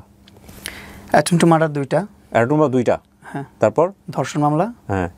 তারপর মানহানি মামলা। তারপর আপনার ভরণ পোষণ দেই না। ভরণ পোষণ তুমি দিবা কিভাবে? সেটা জানি না, ও করছে ভাটার থানায় যা করছিল যেটা। ভরণ পোষণ তো বিয়ের সম্পর্কের পরে আসে। তারপর 2টা হুমকির মামলা দিছে যে আমি নাকি হুমকি দিছি যে মামলা তোলার জন্য। আচ্ছা, এগুলো করছে ও। তো তুমি জামিনে আছো কোন মামলায়? সবগুলোতে জামিনে আছি, একটাতে জামিন নাই যেটা নতুন করছে। এজন্য আমি খুব আতঙ্কের মধ্যে আছি। আমি যে কোনো সময় তুমি আবার অ্যারেস্ট হয়ে যাবে। আমি যে কোনো সময় আবার অ্যারেস্ট হতে পারি। ওর লয়াররাও এত এডুকেটেড মানুষ, সে বলতেছে আমি চাই না মামুন এলার কাদা ছিটাছিটি করুক, তারপরেও তারা মামলা রেডি করে দিচ্ছে, কিভাবে ট্র্যাপ তৈরি করতে হবে সেটাও শিখাই দিচ্ছে। কিন্তু তাহলে তোমাদের জায়গা থেকে তোমরা যে বারবার বসার পর আসলে লায়লা এখন কি চাচ্ছে তোমার কাছে? মানে মামলাগুলো কেন কি চাচ্ছে? আপনার যখন মামলা করে তখন আমাকে এক মেসেজ দিচ্ছে একটা, আমি আপনাকে দেখাবো, আমি দিয়েও দিব আপনাকে, আপনি যদি ইউজ করেন আরও বেটার, আমার জন্য অনেক উপকার হবে। সেখানেও বলতেছে মামলা 2টা কাজ করা যায়, এক হচ্ছে তুলে নেওয়া, আর এক হচ্ছে যেভাবে চলতেছে সেভাবে চলা। যদি চাও তুলে নেই তাহলে তোমার 2টা উপায় আছে। এক, আমার সাথে লিভ টুগেদারে থাকতে হবে, আমার সাথে থাকতে হবে, আবার রিলেশনশিপে থাকতে হবে। সেকেন্ড হচ্ছে আমাকে ফিজিক্যালি অ্যাসল্টের জন্য 90 লক্ষ টাকা জরিমানা দিতে হবে। এটা হচ্ছে লায়লা কনভারসেশন, আমার কাছে স্ক্রিনশট আছে, আমি দিচ্ছি আপনাকে। এটা এই ছিল ওর প্রথম কনভারসেশন। এখন ওর কনভারসেশন কি বা ওর চাহিদা কি আমি বুঝতেছি না। কারণ 1 মাস আগে বলছে যে মামুনের কাছ থেকে কোনো ধরনের চাহিদা আমার নাই, মামুন আমার কাছে অনলাইনে সরি বলবে, আমি মামুনকে সরি বলবো, মামলা তুলে ফেলবো। কিন্তু এখন এসে আবার ওর অনেক ধরনের চাহিদা শুরু হচ্ছে। এখন আবার ও পোস্ট করে মামুন করছে, আমি কেন করবো? আমি সিঙ্গেল একটা ছেলে, আমি কেন করবো? কাকে বলে? বউ রেখে অন্য মেয়ে নিয়ে ফুষ্টি নষ্ট করলে তাকে বলে পরকীয়া। ওকে বুঝে না, ও যেটা করছে সেটা হচ্ছে পরকীয়া। ওর তো লাইফের স্টোরির অভাব নাই। ওর যে কলিগরা আছে বা ওর যে ফ্রেন্ডসরা আছে, আমি তো আরও কয়েকজন মানুষের সাথে মিট হয়েছি, একজনের সাথে পরিচয় করাই দিছে, তারপরও সে কোনোভাবে ট্র্যাপ করে তাকে আমার কাছ থেকে সরাই দিছে যে সে যেন আমার সাথে কথা বলতে না পারে। তার কোনো বন্ধুর সাথে সে আমাকে মিশায় নাই, শুধুমাত্র 2টা পার্সনের সাথে মিলাইছিল। সে দুজনেই বসুন্ধরাতেই থাকে, মানে রাস্তার মধ্যে দেখা হয়েছে একজনের সাথে, আরেকজনের বাসায় নিয়ে গেছিলো দেখা করাইতে। এই 2টা পার্সনের সাথে দেখা করাইছে। তো একটা পার্সন যার সাথে রাস্তায় দেখা করাইছে, সে আমাকে বলছে তার কোনো ঠিক নাই, সে কত ছেলের সাথে প্রেম করছে, কত ছেলের সাথে ধরেছে, সে জামাই রেখে যে আরেকজনের সাথে করতো, এগুলোর কারণে ডিভোর্স হয় শুধু। সে এক আর্মি অফিসার রেখে আরেক আর্মি অফিসারের সাথে যে এইগুলো কথা ওই লোকগুলা বলছে আর কি, আমি আমার কাছে শোনা কথা এগুলো আর কি। বলে 4 বছর তুমি কই ছিলা, 4 বছরে তুমি খোঁজ পাও না। আমি খোঁজ পাই তো সরে আসতে চাইছি, তখন থেকে তো তুমি মামলা দিয়ে আটকে রাখছো আমাকে। আমি তো সরে যেতে চাইছি তখন থেকেই, আমি তো জানার আগে থেকেই সরে যেতে চাইছি। মানে তোমার সরে আসার মূল কারণটাই কি এটা, যে ওনার দুটো বিয়ে ছিল এটাই? এটা ছাড়াও আমি প্রথম থেকেও যখন ওর সাথে সম্পর্ক শুরু হয় তখন আমাকে বলছে কোনো ধরনের কমিটমেন্ট নাই, আমার সাথে তোমার সংসার করতে হবে না, বিয়ে করতে হবে না, কিছু করতে হবে না, তুমি তোমার মতন লাইফ লিড করবো, আমি আমার মতো লাইফ লিড করবো, কিন্তু এই কিছুদিন আমার সাথে থাকো, এটা করো সেটা করো, ঠিক আছে। এর মধ্যে যখনই চলে আসি তখনই হাত কেটে ফেলে মরে যাবে, যখনই চলে আসি তখনই বিষ খায় মরে যাবে, যখনই চলে আসি তখনই হারপিক খেয়ে ফেলে মরে যাবে। এর দিয়ে ফোন দেওয়া হয়, তারা দিয়ে ফোন দেওয়া হয় যে মরে যাচ্ছে, মরে গেলে তখন আমি কি করবো? তখন এর একটা ব্ল্যাকমেল ছিল। এখন ওইগুলো আর ব্ল্যাকমেল মরে গেলে তুমি যে মামলা খাটবা, সেই মামলা তো হয়ে গেল 6টা, এখন তুমি হ্যাঁ ওই সেটাতে তুমি রাজি ছিলা বলে এখন 6টা খাইছো, এই হচ্ছে এখন বিষয়। মামলা খেয়ে গেছি কতগুলা। এখন আমি কার কাছে যে আমার দুঃখ বলবো, কার কাছে আমি প্রকাশ করবো? এই জন্য আপনাদের কাছে এসে আমি আমার মনের যে কথাগুলো না, লাইভে এখানে এসে কথা প্রকাশ হচ্ছে করছি। না প্রিন্স, প্রথম কথা হচ্ছে যে তোমার বাকি বিষয়গুলো নিয়ে অনেক কথা হচ্ছে, সেগুলো নিয়ে আমার কোনো কোয়ারি নাই। আমি তোমার এই যে BMW নিয়ে কথা হচ্ছে, এগুলো নিয়ে কথা হচ্ছে, this are not my cup of T. But আমার মূল কথাটা হচ্ছে কি, এখানে লায়লা তোমাকে, তোমার কথা যদি আমি ধরে নেই সব কিছু সত্য, তাহলে লায়লা তোমাকে যে কোনো উপায়ে চায়, এটা হচ্ছে মূল কথা, যেটা না চাইলে তোমার নামে এতগুলো মামলা কেন দিবে? এখন বলতেছে আমি মামুনের কাছ থেকে, তুমি একটা কাজ করো, এখন আমি জানি এটা খুব ফানি হয়ে যাবে, তুমি দ্রুত একটা বিয়ে শাদী করে ফেলো। নাম্বার 1 পরামর্শ তোমাকে একটা দেই, তুমি যদি বাঁচতে চাও তুমি দ্রুত একটা বিয়ে শাদী করো। কারণ আমি তোমাকে কথা কেন বলছি, তুমি মামলা কম্প্রোমাইজ করার জন্য যেভাবে তার কাছে বারবার গেছো, তো আরও 2-4টা মামলা দিয়ে ফেললে তো আমার মনে হয় তুমি কোনো একদিন বিয়ে তো করতে রাজি হয়ে যাবা, যে মামলা বিয়ে করে ফেললে তাকে সে তো মামলা তুলে নেবে, কারণ হাজবেন্ডের জন্য। এটা তো কোনো পদ্ধতি না। শোনো, তুমি এক ব্ল্যাকমেইলের ভয়ে তুমি আরও 10বার ব্ল্যাকমেইল হইছো। তোমার কথা যদি সত্য আমি ধরেই নেই, সব কিছুতে তুমি হাত কাটা দেখে ভয় পাইছো, এবং এই হাত কাটা শুধুমাত্র একটা পুরুষের জীবনে বা একটা ছেলের জীবনে এগুলো এরকম হয়। ছেলেরা হাত কাটে না, মেয়েরাই কাটে। উইথ ডিউ রেসপেক্ট, আমি কাউকে অপমান করছি না, বা যেটা সত্য, ছেলেরা হয়তো খুবই কম কাটে, বা বেশিরভাগ মেয়েরাই কাটে। এবং এই হাত কাটা দেখে ভয় পাইলে, কিংবা ওই যে রশি ঝুলাই ফেলছে এটা দেখে ভয় পাইলে, ওই পুরুষের জীবন, ওই ছেলের জীবন সারা জীবন ওইখানেই আটকায় থাকবে। প্রথম কথা হচ্ছে এটা। তুমি এটা ভয় পাইছো, ভয় পায়া তুমি এখান থেকে বের হয়ে আসতে পারো নাই, তুমি কম্প্রোমাইজ করছো, তোমার পার্সোনালিটিও জাজ করে ফেলছে। যদি তুমি যা বলছো যদি সত্য হয়ে থাকে, ইভেন ডেফিনেটলি এগুলাই ঘটে আমাদের সোসাইটিতে। তোমার পার্সোনালিটিও জাজ করে ফেলছে যে এই ছেলে তো ভয় পায়, তো যে কারণে তোমাকে ভয় পায় সে অ্যাচিভ করতে চাইছে, এবং তুমি যেভাবে ভয় পাবা সেভাবে সে রাস্তাতেই গেছে। তুমি মামলার ভয় পাইছো, পুলিশের ভয় পাইছো, জেলের ভয় পাইছো, আলটিমেটলি তোমাকে সে সেই জায়গাটাই নিয়ে গেছে। এখন আমার কথা হচ্ছে প্রিন্স, তুমি জেল থেকে ঘুরে আসছো, সে যদি অন্যায় করে থাকে তাহলে তুমি জেলের ভয় কি জন্য পাচ্ছ? সে যদি অন্যায় করে থাকে তুমিও আইনের অ্যাকশন নাও। একটা মামলা কি তুমি করছো তার এগেইনস্টে? না, একটা মামলা করি। কেন করো নাই? তোমাকে কেউ পরামর্শ দেওয়ার মতো নাই? আমি জিডি রেডি করছি, যাইতে পারছি না, আবার আরেকটা মামলা করছে তো আমার নামে, আমি মামলা করতে যাবো, তখনই আমাকে আবার অ্যারেস্ট করে। তুমি তোমার একজন ভালো লয়ারের সঙ্গে কথা বলো, একজন ভালো লয়ারের সঙ্গে কথা বলো। এটা তো ডেফিনেটলি ইটস আ ক্রাইম। আমি প্রথম কথা হচ্ছে আমি জানি না কোনটা সত্য কোনটা মিথ্যা, বাট বাংলাদেশের আইন অনুযায়ী তোমার রাইট পাওয়ার অধিকার আছে। কাজ তোমরা দুজনের একজনও ভালো করো নাই, প্রথম কথা হচ্ছে এইটা। হ্যাঁ, কিন্তু কথা হলো যে তোমার নামে যেরকম মামলা হয়েছে সেই জায়গা থেকে তোমার কিন্তু ওনার যেরকম রাইট আছে বিচার পাওয়ার, তোমারও কিন্তু রাইট আছে অবশ্যই। সো তোমার সাথে তুমি যেগুলো বললে এতগুলো অবিচার যদি হয়ে থাকে, সো সবচেয়ে বড় ব্ল্যাকমেল তোমার ভাষায় তুমি হইছো। সো তোমারও তো আইন অনুসারে অ্যাকশন নেওয়া উচিত ছিল, তুমি নাও নাই কেন? আমি নেই, আমি ভাবছি যে আমাদের যে বিষয়টা চলতেছে, মামলাগুলো তুলে নিক, আমি আর হ্যাসেলের মধ্যে ঢুকতে চাই না। মামলায় আমার যে টাকা পয়সা খরচ আছে, এত হ্যাসেল আছে, এগুলো আমি নিতে চাচ্ছিলাম না। আমি চাচ্ছিলাম যে অপরের মধ্যে বের হয়ে যায় এখান থেকে। তোমাদের নামে লিগ্যাল নোটিশ গেছে কিছুদিন আগে, আমি দেখলাম। এখন কিন্তু একটা পরিবর্তিত বাংলাদেশে বসবাস করি আমরা, যা ইচ্ছা করলে সামাজিক যোগাযোগ মাধ্যমে করা যায় না। সো তোমাদের নামে যেহেতু লিগ্যাল নোটিশ গেছে, এখন এটা নিয়ে তোমার বক্তব্য কি বলেছে লিগ্যাল নোটিশে? তোমরা না থামলে তোমাদের বিরুদ্ধে মামলা হবে। থার্ড পার্টি চলে আসতেছে মামলা করার জন্য, বুঝতেছো জীবনটা কোন দিকে যাচ্ছে?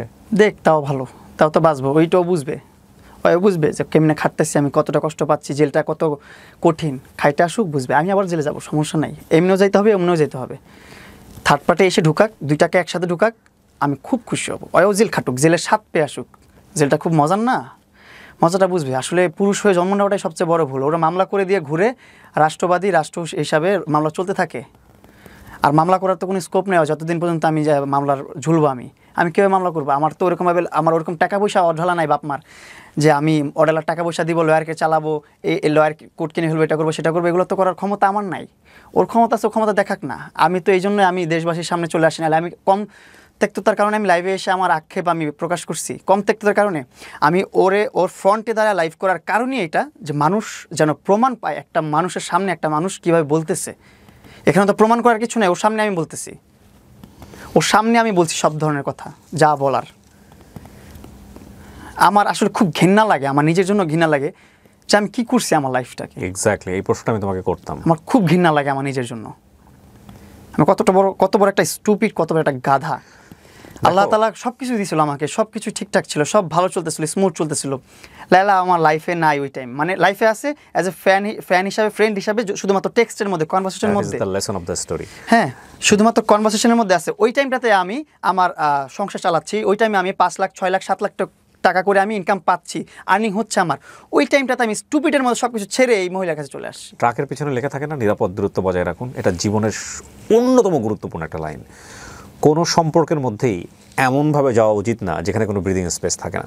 ফ্যান এবং সেলিব্রিটিদের সম্পর্ক অলওয়েজ ডিস্টেন্স মেনটেন করা উচিত, অলওয়েজ করা উচিত। এবং এই সম্পর্ক, এই ফ্যান এবং ভালোবাসার সম্পর্ক ওইভাবেই রাখা উচিত। আমি এই বয়সে হলে হয়তো বা এই ট্র্যাপের মধ্যে পড়তাম। Exactly, that is another point. 17-18 বছর বয়স। আমি এই বয়সে হলে আমি এই ট্র্যাপটার মধ্যে পড়তাম না, এই ঝামেলার মধ্যে পড়তাম না। আর আপনি দেখেন পরপর যতবার কন্ট্রোভার্সি হয়, সমাজ নষ্ট হয় বা যাই বলেন, সেটা কিন্তু আমার ওয়ে থেকে আগে আসে না, ওর ওয়ে থেকে আসে। কারণ কি, ও চায় টপ অফ দ্য লাইনে থাকতে, ও চায় অ্যাটেনশন মানুষের। ও এখন একজন অ্যাটেনশন সিকার। ও দেখেন কয়টা পোস্ট করছে ওর বাসা থেকে লাইভ করে আসার পর, আমি কয়টা পোস্ট করছি। একটা সিঙ্গেল পোস্ট আমাকে দেখাতে পারলে কিবরিয়া ভাই আপনার আমার বাড়ি দিবেন এই জায়গায় দাঁড়ায়। আর ওর অ্যাকাউন্টে যান আপনি 100 পোস্ট পাবেন। ও চিল, ও মন মতো ঘুরতেছে, মন মতো যা ইচ্ছা তাই করতেছে, মিট আপ করতেছে, ফ্যান মিট আপ করতেছে, ও গেট টুগেদার করতেছে, হ্যাং আউট করতেছে। ওর পক্ষেও দেখলাম অনেকেই কথা বলছে, ওর পক্ষে কথা বলতেছে। ওই যে ওর কিছু নিয়ে ঘুরে তো ওইগুলা নিয়ে কথা বলাইতেছে। যাই হোক, কথাটা একটু টুট মেরে দিয়েন। যাই আমি কাউকে ছোটো করে কথা বলতে চাই না, কারো ক্যারেক্টার নিয়ে কথা বলতে চাই না। কিন্তু ওই লোকগুলো এসে বলে যে আমি সাক্ষী ছিলাম মামুন লায়লার বিয়েতে। আমি আপনাকে একটু শোনাই এই কথাটা। তোমরা বিয়ে শাদী করছো নাকি? এই কথাটা আমি শোনাই, এই লাইনটাও, এই টপিকটাও একটু কথা বলা দরকার আমার এখন। আমি একটু বলি, আগে প্রথমে ভিডিওটা বের করি। প্রথমত এই যে ওর ভেরিফাইড পেজ থেকে, ওর অরিজিনাল পার্সোনাল পেজ থেকে আমাদের নিকানামা আপলোড করছে যে আমরা বিবাহিত। তারপর জবানবন্দি, এই যে যাকে নিয়ে ওর সাপোর্টার। স্ক্রিনে যে পেপারস দেখছেন এটা ওদের বিয়ের কাগজ। পুরো দুনিয়া লায়লাকে খারাপ বললেও আমি বলি না, কারণ আমি রিয়েল ঘটনাটা জানি। দুবার হুজুর ডেকে ওদের বিয়ে পড়ানো হয়েছে। আর শুনতে চাই না। এরপর আপনারা তো সোশ্যাল মিডিয়াতে দেখছেন, এখন এসে প্রমাণিত হয়েছে। আপনার প্রতিদিনের বাংলাদেশ নামে একটা পত্রিকা আছে, নিউজ চ্যানেল আছে, যারা এটা ফাইন্ড আউট করছে যে কাবিননামাটা যে খেলতেছে লায়লা, এটা যে বের করছে হুট করে আবার নতুন করে, এটা আবার পিছনে কি আছে এটা নিয়ে গেছে ওনারা কাজী অফিসে। যাওয়ার পর দেখছে টোটালি ফেক। যে কাজী সই করছে সেই কাজী মারা গেছে 2 বছর আগে। 2 বছর আগে কাজী মারা গেছে, তার নামে তার সই দিয়ে আমার আর তার বিয়ে হয়ে গেছে। কিভাবে হলো? 2বার নাকি হুজুর ডেকে বিয়ে হয়েছে, এই নাকি সাক্ষী। এই ব্যাটাকে সব ডিম থেরাপি দেওয়া দরকার, তাহলে সব বের হবে। দেখছেন সব স্ক্রিপ্টেড, ওর জীবনে যা আছে সব স্ক্রিপ্টেড। আমার একবার বলছে বিয়ে হয়েছে, এই ভরণ পোষণ মামলা করতে গেছে ভাটরা থানায়। মামুন আমাকে ভরণ পোষণ দেয় না, মামুনকে ফেরত নিতে আসছি, মামুন আমাকে মারধর করছে। আপনারা খোঁজ নিলে আমি জিডি পেপারটাও আপনাকে পাঠিয়ে দেবো, সমস্যা নেই। কোন ধরনের মামলাও করে নাই। তার মানে তুমি বলতে চাচ্ছ যে কাবিনটা ঠিক নাই, ফেক? ঠিক নাই, ফেক, টোটালি ফেক। এটাও বানাইছে আমাকে আবার আরেক ট্র্যাপে ফালানোর জন্য। এখন আবার আরেকটা ট্র্যাপে ফালানোর জন্য এই কাবিনটাও তৈরি করছে টাকা দিয়ে। তোমার এই কথাগুলো যদি সত্যি হয়ে থাকে, তুমি আইনি ব্যবস্থা নিচ্ছ না? 100% সত্য। এটার মধ্যে মিথ্যা প্রমাণ করতে পারলে আমি বলবো আপনারা যে ধরনের শাস্তি দিবেন আমাকে। কেউ নাই যে তোমাকে একটা ভালো পরামর্শ দিতে পারে? আমার কেউ নাই এখনো ভালো পরামর্শ দিবে। তোমরা এত ভালো ভালো ফ্রেন্ড সার্কেল নিয়ে ঘোরো, সারাক্ষণ থাকো অনলাইনে। আমি যেটা দেখতে পাচ্ছি, তোমার কথা যদি আমি সমস্ত কিছু বিশ্বাস করি নি, তাহলে তো তোমার নামে যেগুলো মামলা হয়েছে সেই মামলাগুলো ওনার নামে হওয়া উচিত। অবশ্যই হওয়া উচিত। এবং ওই যে ধর্ষণের যে ব্যাপার স্যাপার, এটার মধ্যে কোনো আলামত নাই। ধর্ষণের মামলা তো যদি ওর বয়স 17 হয়ে থাকে, 17 অবস্থায় যদি ওনার 30 বা 45 বছর বয়সে যদি এই সম্পর্কে যেয়ে থাকে, তাহলে তো ধর্ষণের মামলা এর পক্ষ থেকে হওয়া উচিত। 7 বছর আগে, 4 বছর আগে আমি যদি এখন 22-23 হই, 4-5 বছর আগে আমার বয়স 17-18, তখন আমার ভোটার আইডি কার্ড কোনো কিছু নাই। ও নিজেই বলছে আমি মামুনের ভোটার আইডি কার্ড বানিয়ে দিছি। চাইল্ড অ্যাবিউজ হয়েছে না? দেখেন, বিষয়গুলো অনেক জটিল। আমি একটা কথা বলি, এই যে নোংরামি, কাদা ছড়াছড়ি এগুলো হচ্ছে, এগুলো নিয়ে মানুষ একসময় আর মজা পাবে না। অলরেডি এখন আর মজা পায় না। যদি আমি এগুলো কখনো টপ অফ দ্য লাইনে আনতে চাই না, এগুলো কখনো সামনে আনতে চাই না। ভিউজ হচ্ছে এটা ঠিক, হ্যাঁ ভিউজ হচ্ছে এটা ঠিক, বাট এটা ঠিক একটা সময় গিয়ে আপনারা কিন্তু সব দুজনেই বিপদে পড়ে যাবেন, ঠিক আছে? কারণ সত্য কথা বলতে যেটা হচ্ছে, এই যে তৃতীয় পক্ষ যারা এখন কিন্তু যে লিগ্যাল নোটিশ পাঠাচ্ছে, এখান থেকে পাঠাচ্ছে, একটা সময় এগুলো আর ভালো লাগবে না, এবং আমাদেরও নিশ্চয়ই এগুলো নিয়ে আর ভালো লাগবে না। তো আমার মনে হয় কি, কাউকে না কাউকে তো থামতে হবে আসলে, হ্যাঁ, জোর করেও যেমন কাউকে পাওয়া যায় না। আর দ্বিতীয় কথা হচ্ছে যে কেউ যদি থাকতে না চায়, সম্পর্ক এমন একটা জিনিস, সেখানে আসলে কোনো আইন, কোনো আদালত দিয়েও সেটা আটকানো যায় না। দিন শেষে ক্ষতির পরিমাণ কিন্তু বহুত, ক্ষতিটা এত বেশি, লায়লা বলেন বা মামুন বলেন, যেই বলেন না কেন, আপনাদের দুজনের যে ব্যক্তিগত ইমেজ, পারিবারিক ইমেজ, এটার যে ক্ষতি হয়েছে, এই ক্ষতি কিন্তু আপনারা কোনোভাবেই পূরণ করতে পারবেন না। এরপরে আপনারা দেখবেন যে পাবলিক ইনসিডেন্ট ঘটে যেতে পারে, ঘটবেও। একসময় দেখবেন যে আমাদের বইমেলাতে কিন্তু বেশ কিছু পাবলিক ইনসিডেন্ট ঘটেছিল, আপনাদের মনে আছে কি না জানি না।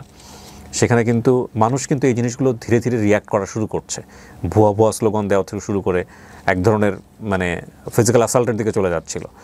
সো সেই দিন হয়তো খুব বেশি দূরে না, এগুলো মানুষকে যতটা বেশি ক্যাওয়েটিক পজিশনে দিবেন, হয়তো আল্লাহ না করুক আপনারা হয়তো এরকম কোনো কিছু ফেস করবেন। সো আমার মনে হয় আপনাদের থামা উচিত, দুজনেরই থামা উচিত। ও এটা এনজয় করে, আর ও হ্যাং আউট করতেছে, গেট টুগেদার করতেছে, 2-4-500 মানুষ নিয়ে, 2-4-5 হাজার মানুষ নিয়ে হ্যাং আউট করতেছে। আমার মনে হয় যে এগুলো থামানো উচিত। আর এই মামলা বলেন বা যেটাই কিছু বলেন, এখানে কিন্তু মানুষ একটা সময় বুঝে যাবে কোনটা রাইট কোনটা রং, ঠিক আছে? সো এটা আমার মনে হয় স্টপ করা উচিত। প্রিন্স, আমি যেটা বলবো যে শেষ কথা হচ্ছে যে আইনের অধিকার সবার পাওয়ার আছে। একটা হচ্ছে লায়লা যেভাবে আইনি লড়াই করছে, আমার মনে হয় এখন আইনের সহায় হব, আমার মনে হয় যে তোমারও আইনের তুমি যেগুলো বলছো সেগুলো যদি সত্য হয়ে থাকে, সবকিছু যদি ঠিক হয়ে থাকে, তাহলে তোমারও রাইট আছে আইনি অধিকার পাওয়ার, সুন্দরভাবে বাঁচা। আসলে আমার ওরকম লবিং পাচ্ছি না, ওরকম। তুমি মাঝখানে একজন লয়ারকে নিয়ে আসছিলা, আমি দেখলাম যে তুমি তার সাথে আবার টিকটক করা শুরু করছো, ভদ্রমহিলার সঙ্গে, 1-2টা বোধ হয়, আমি যদি ভুল না বলে থাকি। উনি কোথায়? ওনাদের চেম্বারে করেছিলাম। তো উনি কোথায় এখন? উনি আছেন। এগুলো তো ভয়ঙ্কর রকমভাবে অপরাধ, কারো ব্যক্তিগত জিনিস তথ্য পাস করে দেওয়া, ঠিক আছে? প্রিয় দর্শক এবং শ্রোতা, লাস্টের দিকেও যে লাইনগুলো বলেছে সেগুলোই কিন্তু আজকের গল্পের মোরালিটি, যে কোনো সম্পর্কেই এমনভাবে জড়া উচিত না যেটা আপনার জীবনটাকে শেষ করে দিবে। এবং দেখুন, এটা যদি ওর বৈবাহিক সম্পর্কে হতো, যে ও মেয়েটাকে বিয়ে করেছে, মহিলাকে বিয়ে করেছে, তারপর ওর লাইফে এগুলো ঘটেছে, তাও এটা কনসিডারেবল। কিন্তু বাংলাদেশের মতো সমাজে বসবাস করে ধর্মীয় এবং সামাজিক মূল্যবোধের জায়গাটা থেকে এমন একটা ব্র্যান্ড ওর জীবনে পড়ে গেছে, ওকে যদি লায়লা আজকে ছেড়েও দেয়, ধরেন আজকের পর থেকে নর্মাল লাইফ লিড করতেছে, ও কি পারবে জীবনে এই আমার রিকভারি করতে অনেক সময় লাগবে। তুমি কোনোদিনই রিকভার করতে পারবে না, এটা কখনোই তুমি সুস্থ জীবনে যেতে পারবে না। তোমাদের পরবর্তী জীবনে একটা ঝামেলা তৈরি হবে, তোমার লাইফে হয়তো নতুন কেউ আসবে, সে তোমাকে কথায় কথায় খোটা দিবে যে তোর অতীত জানে না, তোর অতীত পুরো বাংলাদেশ জানে। তো তুমি এই জায়গা থেকে কখনো বের হতে পারবে না। আর আমার মনে হয় যে আমাদের সবারই একটু, যারা আমরা এত ওদের কাছাকাছি বসবাস করি, তাদের সবাই একটু ওদেরকে বেটার পরামর্শ, দুজনকে আলাদা করে দুজনের একটা সুন্দর জীবনযাপন করতে দেওয়া উচিত। বাট এখানেও কথা হচ্ছে যে আসলেই কি ওনারা নিজেরা চায়? আসলেই কি অধ্যায়টা এখানে শেষ হলো? কিন্তু আমি যে কোনো মুহূর্তে এই অধ্যায় শেষ চাই, যেভাবে হোক, এনি কস্ট। শেষ করছি আমরা আজকের মতো। অধ্যায় শেষ হলো কিনা জানি না, দুজনেই আপনারা স্বাভাবিক জীবনযাপন করেন, আমরাও স্বাভাবিক জীবনযাপন করি, এটাই আমরা চাই। আমি স্বাভাবিক জীবন ফিরে পেতে চাই আপনাদের মাধ্যমে। সো ভালো থাকেন, এই শেষ করছি আমরা আজকের মতো। আসসালামু আলাইকুম। আসসালামু আলাইকুম।